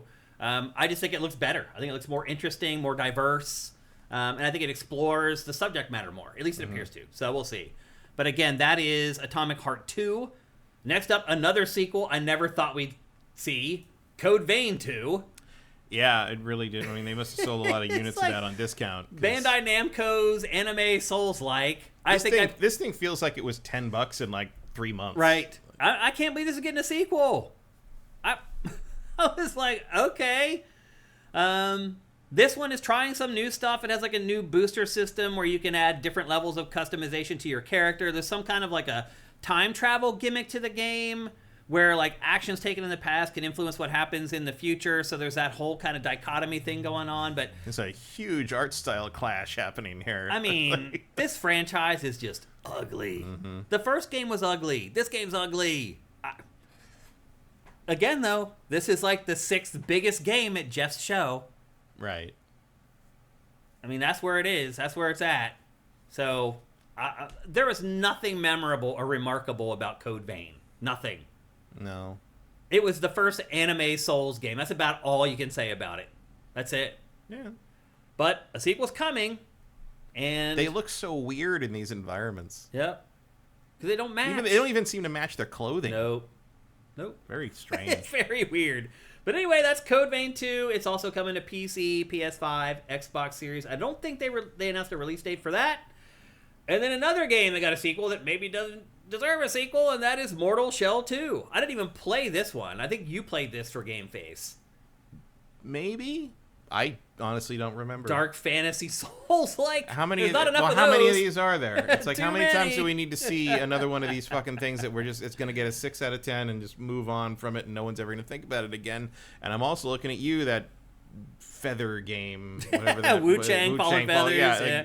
Between the Dark Fantasy Souls likes and the games from China, we're just getting a glut of games that all look the same. Yeah. And I'm burning out on them. Like, I just, I appreciate the work that goes into these games. Like, there's talented people working on this stuff, but I'm just over it. They just all blend together. All the enemy, like, if you put the enemies there to 5 games, I'd be like, I could never tell you which game this enemy is from. Because they all look the same. The tagline for this... I do like a giant Kratos head on legs. That's a pretty good enemy. I'm into that. Well, the tagline for this game is, your flesh is your weapon. So the mortal shell is like basically you awaken your mortal shell, you possess it, and then they give you like new abilities. Yeah, you upgrade basically to the different bodies. Right. I vaguely remember that. Yep. Yeah. Again, just who can keep up anymore? You can't, because there's just a glut of these games. Even From Software has 450 employees now. They're churning them out at this point. So. It's true. Yep. So this is a standalone sequel. I didn't even play Night Rain. You got no chance, Mortal Shell 2. I mean, that's true. So it is a standalone sequel. It's not DLC to the first game. They say it significantly expands on the original with unrestricted adrenaline-charged combat, deeper weapon design with extensive upgrade options. I love the auto mod on Twitch chat. Like Vortex Complex says, yeah, this game wasn't bad. You're a weird jelly snail guy that loves his shell, and you're a weird jelly snail got highlighted for bullying. So I guess I'll allow that one. So we have to allow that. We have now permitted term. You're a weird jelly snail. So in the so future, you can now call people weird jelly snails in our chat and get away Twitch, with it in our chat. There you go. We got to start Don't moving. say we never did nothing for you. Yeah. We're running out of time, so we got to get moving. So that's Mortal Shell 2. Next up, a game called Lego Voyagers. Basically, it's kind of like It Takes Two or Split Fiction, but you're playing as Lego blocks. It's like, okay, how's that going to work out? But it's a 2-player cooperative game where these 2 Lego blocks go on an adventure together, and you have to work with each other to solve puzzles. And yeah, just Lego Mari Damashi. pretty much, yeah. This is another one of those games I was talking about where everyone's trying to cash in on what Hazelight's doing with the 2-player cooperative stuff. It's like, everybody wants that now. It's like, no, it kind of needs to be charming and interesting still. And this is not charming and interesting. No, I mean, there's an audience for this, I think. But it's not. Because it's Lego. Yeah, but it's not going to be like dads and their children are going to build some shit. Yeah. No question. Yeah. Or siblings will kill each other over it. But like, yeah, I mean, I don't think this has the broad appeal of something like Split Fiction. Yeah, I agree. But it is Lego. It looks tedious to me. It does to me too. Yeah, but it's Lego, so it'll have a chance. At least the young audience will give it a chance. Kids have a lot more patience with building stuff. Yep.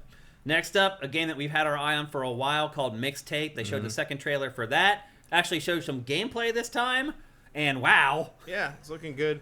I am shocked that they've got Joy Division and The Cure and Stan Bush. Right. I'm like, oh, you're hitting all my fucking buttons on this one. Now you have you have Joy Division and The Cure, but then you throw the Transformers movie guy in there. Do you specifically just want to sell this to me? Yeah. Okay. The soundtrack for this is going to be worth buying. Oh, 100%. It's really, 100%. really good. Not only do they pick great bands, they pick the right songs from those bands. Yeah. So yeah. This is another one of those coming-of-age things for people like us who grew up in the 80s, and we have a lot of nostalgia. Look at all these songs you can use that are not Mad World. Yeah. Seriously, though. You're right. Just anything. Yeah. But this is kind of like a love letter to those of us who grew up in the 80s. Yeah. TP in people's Devo. houses on Halloween. Like, it's all about that. Portishead, maybe not Silverchair. Lush. Scare Susie, Stan Bush. Yeah. Jesus Christ. Jesus and Mary Chain. Yeah. It's incredible. It's like the best video game soundtrack ever. That's all gold. Swan Senpai said he hates the art style. I kind of agree with him on that. Yeah, I don't love it. It's a little off-putting. But I recognize everyone in this enough that I will overlook the art style. I had that friend. Yeah. Totally. And I think that's what this game's going to do. It's going to hit those nostalgia feels for people like us, people in their 40s who grew up in the 80s. Those were their formative years. It feels like this is a love letter to 80s culture. So there's Blockbuster. It's got everything. The old skateboards before they became like popsicle sticks. Like, it's got the whole thing. So this game is called Mixtape. It's also coming to everything. And I love this part where it's like, Mom, who is it? It's like, it's the pigs. Yeah. And then the mom is like, the mom's into it too. It's great. And then Matt mentioned this game earlier as something people were way overhyping. Scott Pilgrim EX. After a decade, we're finally getting a sequel to a beat 'em up that I only kind of liked, and everyone else went nutballs over. I don't understand why people were so obsessed with that Scott Pilgrim game. Because people love Scott Pilgrim, and it was a very good translation of the property, and it had the Anamanaguchi soundtrack was great, and there weren't really beat 'em ups of note at the time. That game was about the genre was kind of dead. That game was like 8 or 9 years ahead of its time in terms of resurrecting the beat 'em up thing. The thing I'm a little confused is this only 2 players? I think so. Is this just Scott and Ramona? I think so. Because I kind of like I like a 4-player beat 'em up. Yeah, when it comes down to it, it's kind of the way that's straight out of the arcades of 4 players. So I hear you. But I think they've only announced 2 players so far, and they probably would have said 4 if it was 4. So, but the movie was the movie was good. I enjoyed it. I like it. The movie was the movie that taught Hollywood that just because you get buzz at Comic-Con doesn't mean the movie's going to be a hit. Yeah, because that movie did not do well, yeah. but it was the darling of Comic-Con. Yeah, so that kind of changed how that works, which was probably for the better in the end.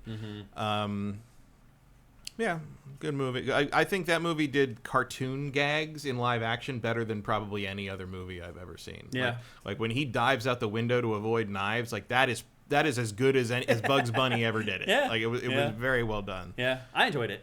I didn't enjoy the game as much as the film, though. No, I mean, but I thought that the game, if you read the comic, like I thought it lined up better. Like it had a lot of comic references, and it was a very long game. Like it prefigures kind of the Ninja Turtles game now, and like Streets of Rage 4 and all that kind of beat 'em up renaissance. Mm-hmm. That doesn't come without the Scott Pilgrim game from like 2010. I don't think. Yeah, that makes sense.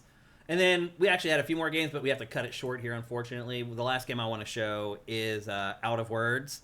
This is the other 2-player co-op.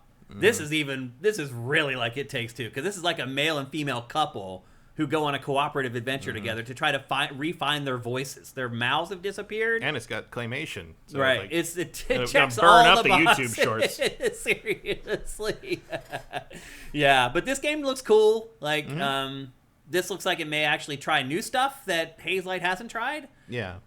Which is great. And obviously it's a different art style from what Hazelight is used to. And this claymation really, really looks good as well. So anyway, that's called Out of Words. That's also coming to everything. Pretty much everything in Keighley's thing was coming to everything.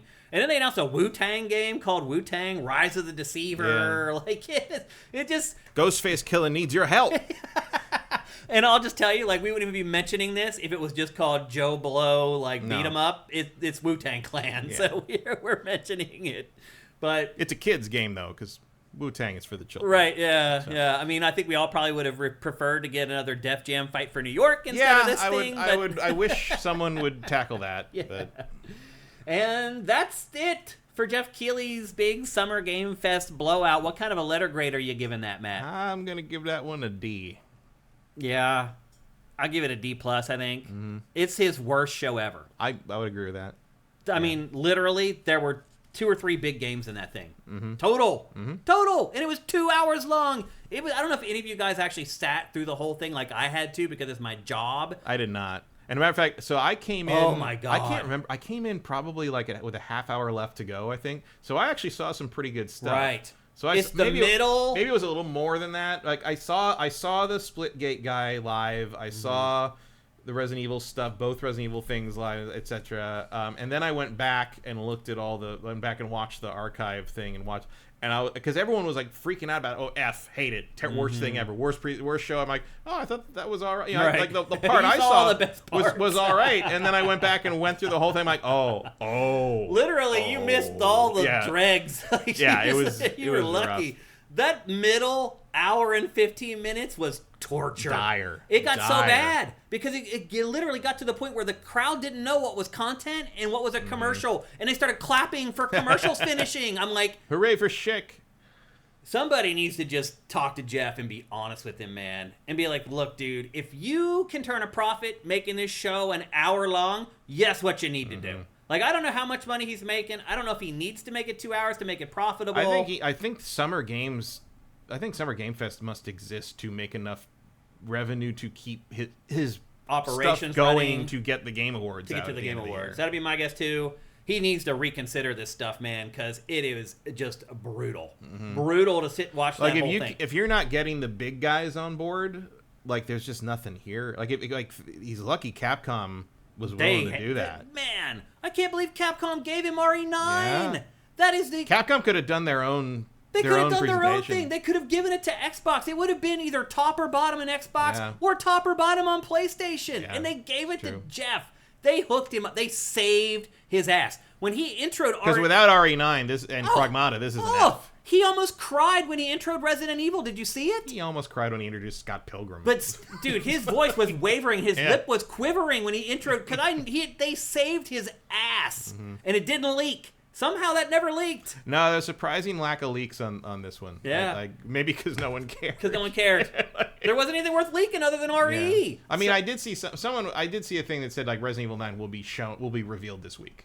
And it's like, what else could that be? Yeah. You know, it's either that or Xbox. Well, then they did the whole juke where they're like, well, we don't have anything to show, so in the near future, we'll get back to you. And 20 minutes later. Technically, that is the near future. Yeah. So anyway, I don't know what's going on with Summer Games Fest. It needs to be better than that. That's all I'm gonna say. And he may have made a ton of money off of it. He might have. I don't know. And if he did, he'll do it the same way next year. That's just a sad truth. So I mean, I would imagine the length, because the lengths of these things just don't change. My guess would be that is how long it needs to be to fit in enough ads to get the revenue he needs to justify doing it. Mm-hmm. Or he's just making tons of profit. I don't think these things are because every that one of those profitable. things, it's like $200,000, like every time, like. Somewhat, but I mean, it costs a lot. To get that venue and get Yeah. everything set up, and you got to. I mean, this is a multi-million-dollar show he puts on every time. But $200K each time adds up real fast. Yeah, but it also $200K to get all this stuff rented and put together adds Yeah. up to. I mean, It does. as someone who has put together actual movies like that. Yeah, I mean, I've done goes like events crazy. like this. I've worked on the Spike VGAs for 8 years, so I know all about it. And it costs more now. Yeah, You know, it does, definitely. Way more. So- would be my guess. I have no doubt that he's already got money. Mm-hmm. He doesn't need to make a huge profit off Yeah. of what he's doing here, and I imagine the Game Awards mean more to him. Yeah. But one of the first rule of Hollywood is don't spend your own money. Yeah. So he has to. Make You know that very well. Oh yeah, he has to make it somewhat viable as Yeah. a loop. So that's what this is for. Yeah. And he won't move off of optimizing that to make the Game Awards happen. So it doesn't really matter whether people like this thing or not. It is notable that the viewership, because now I'm paying attention, because I'm just like, okay, how many people are watching this? Yeah. Because if you're gonna come back and tell me 145 million people watch this thing or some shit, I'm gonna be, because I haven't seen any there were announcements like there that, were by the way. 175,000 people watching the Twitch stream, and there were 700,000 people watching the YouTube stream when I was watching like an hour and 20 in. So if you're like gonna 1 million people. if you're gonna sit here and tell me that more people watch this than the Super Bowl, you are lying. It's not true. He hasn't released any data No, from there hasn't it. been any day, but usually it takes a little longer than that. Usually the week after. Yeah. So anyway, there you go. That is Geoff's Summer Game Fest. I would check in with you guys to see what your letter grade was for it, but we're running out of time, unfortunately. Thoughts on Puppet Fighter? That was another game that almost made the cut that we did not include. That's probably the next one that I would have included is Puppet Fighter. It looks pretty cool. Vincent says it wouldn't be Play Anywhere, so it couldn't be an Xbox, and Capcom already gave Pragmata to Sony. If I were Sony, I'd be pissed off that I got Pragmata instead of Resident Evil 9. Minority Game says C, JM Rain C-. You guys are way more generous than Matt and I, that's for sure. So you guys liked it more than us. Yeah, I mean, I could see like a C or a C- in terms of just the games shown, but in terms of the show presentation, that drags it down to a D. Yeah. Because you're hitting me with all this. Like I'm sitting through all this corporate speak about these games that I know are not that. Yeah. Like and I know I'm a jaded cynic, having done this for forever, 30 years or something at this point. But I'm just like, just get on with it. Right. Just get the fuck on with it. I say that watching Geoff shows at least Yeah. 20 times. Oh, please. Come on. For the love of God. I say stuff like that the whole frickin' show. Yeah. It's funny.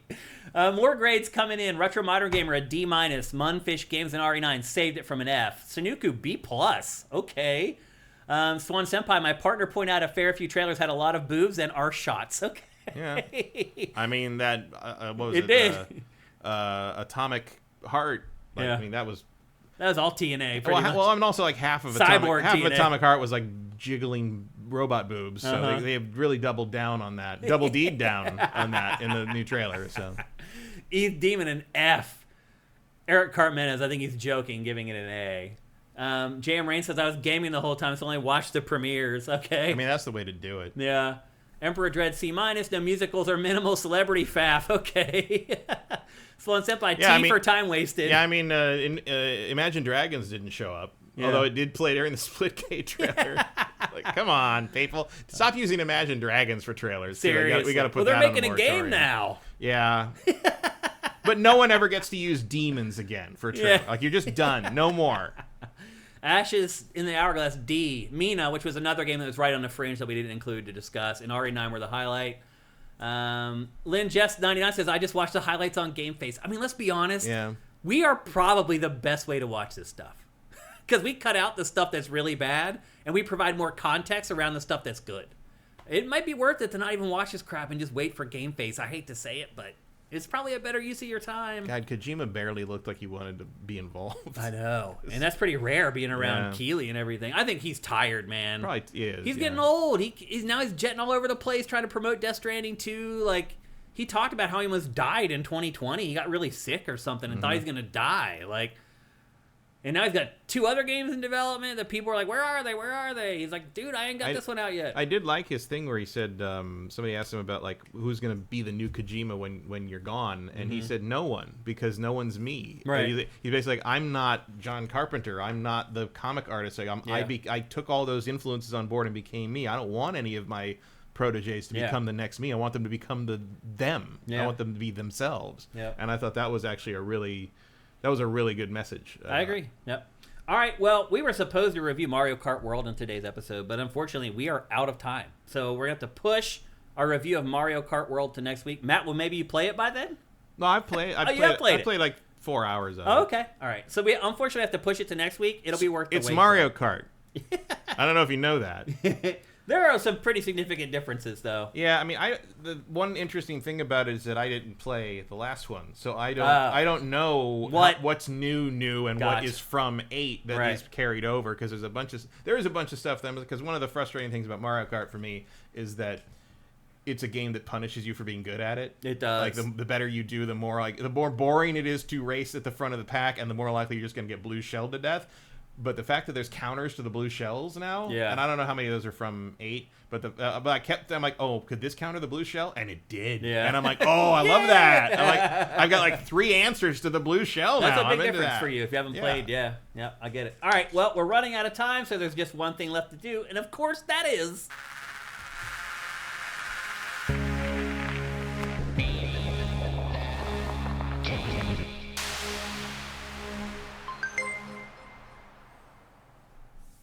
That's right. It's time for Name That Game Tune, brought to you by Soundwizardry.com, the wizards of audio. They can do anything audio related. They work on the biggest games in the industry. They work on the smallest games in the industry. They work on podcasts. They work on film. They work on TV shows. Anything you're doing that has any audio involved. But they don't work on medium games because they would never do mid. That's right. Never mid. Anything that you are working on that has any audio involved, go to soundwizardry.com. The website there, if you go there, it shows you all the stuff that they've worked on. It's actually a really cool website if you're even vaguely into game development, even if you don't want to hire them, if you just want to check it out. For instance, if you made a game called Mind's Eye, you might want to call them.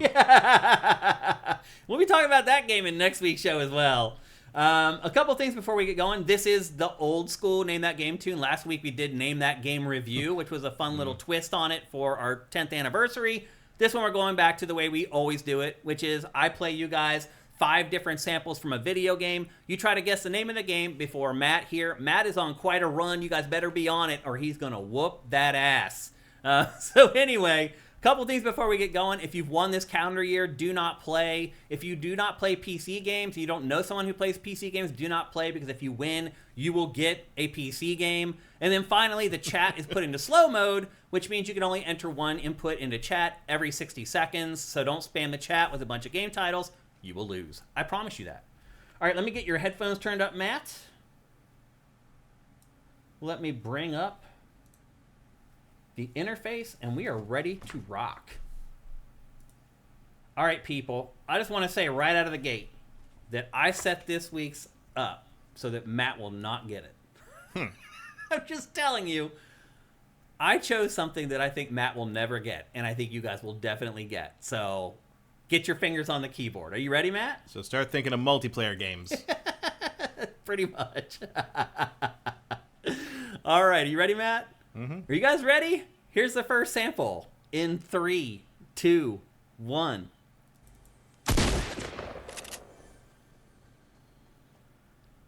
I'll play that again because it's Fortnite. Yes. How did you get that? Your karate's a joke. You ain't got nothing I can't counter. That's it. It's over. It was Fortnite. How did you get it? You don't play Fortnite. You want me to explain how I got it? Okay. You're specifically trying to choose something I don't play. That means it's a multiplayer game. You're saying it's something they're definitely going to get, so it's something that's widely played. It's a shotgun sound effect, and it's not a shotgun sound effect from Call of Duty or Battlefield, so the third option is Fortnite. Unreal. So I should never give you any tips at all. No, you should not have. You should not have tipped that hand. I probably wouldn't have gotten it if I didn't have the context clues. Yeah, I screwed it up. I apologize. I tried to set it up for you guys, and it ended up ruining the whole thing. That is hilarious. That is some irony for you right there. Here's the rest of the sound effects. Here's the second one. Like, I wasn't sure. I was guessing, Yeah. but it was a very educated guess. Here's the third one. But all my guesses are very educated, aren't they? Body Harvest. Why isn't Body Harvest on the classic? They're like, don't use the world's most famous game. You've never played Fortnite. Yeah, I played Fortnite. Oh, you have played it? I mean, when it started doing bad, Like 8 years I played ago. Fortnite before it was Fortnite. I played it when it was actually a tower defense game, and I played it for like a couple times when it went Battle Royale. It So would have been fine. I totally screwed it up by giving him the hint. I have seen videos of Fortnite, so I've heard that sound effect a few times, but like I wouldn't necessarily pick that out as the Fortnite shotgun. Yeah. But just deductive reasoning led me to Fortnite. Yeah, people are saying that Minority Games, no, he didn't beat Matt. Like, Matt said Fortnite, and like 5 chat things came in, and then Fortnite came up with like 3 different players or whatever. So I'm sorry, I can't give it to you guys. It's my fault. I kind of believe I wasn't looking at it. I kind of believe Ian Esquire that when he says Minority said it before it began. Wait, he guessed Fortnite before I it was started? ready to guess Fortnite before you Oh, played really? the sound too. So I would actually believe that. I mean, you probably have to look at the replay of the footage. Yeah. Well, I don't have to, because I can remember. So right here's when it started coming in. No, see, that's his chat right there.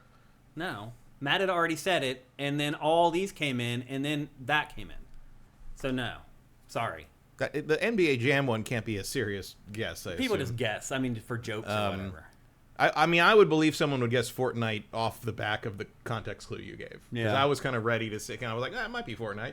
Yeah. So, I mean, you said it immediately. Yeah. Like, I don't know how anyone could have beat you. You literally said it. As soon as I said the set, and then you said Fortnite. Like, I don't know how anyone could have beat you, unfortunately. And again, it's my fault, so I apologize, people. I totally screwed it all up.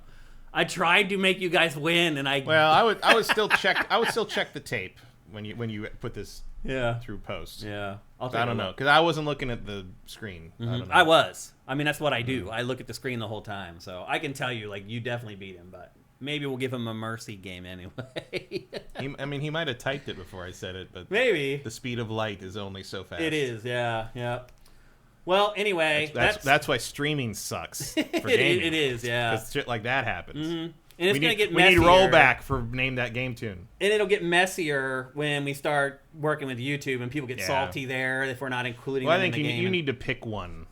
It's going to be Twitch. Yeah. We've been riding with Twitch all this time. You guys you built your accounts on that ecosystem. If we have to choose one, we're going to choose Twitch. So anyway, well, sorry I totally blew name that game tune. I really apologize. Next time, tell me something I'm definitely going to know, and then I'll never figure it out. That's how you short circuit me. Yeah. It's like, oh, you'll get this, and I'm like, oh, I better get it, and then I don't get it because I'm just thinking, my mind goes blank. Yeah. That works every time. Yep. Well, anyway, thanks everybody for this is another off day for us to do the show. So thanks to everybody who showed up on the live stream. We'll be back on Tuesday next week, though, right, Matt? You good for Tuesday next week? Yeah. Okay.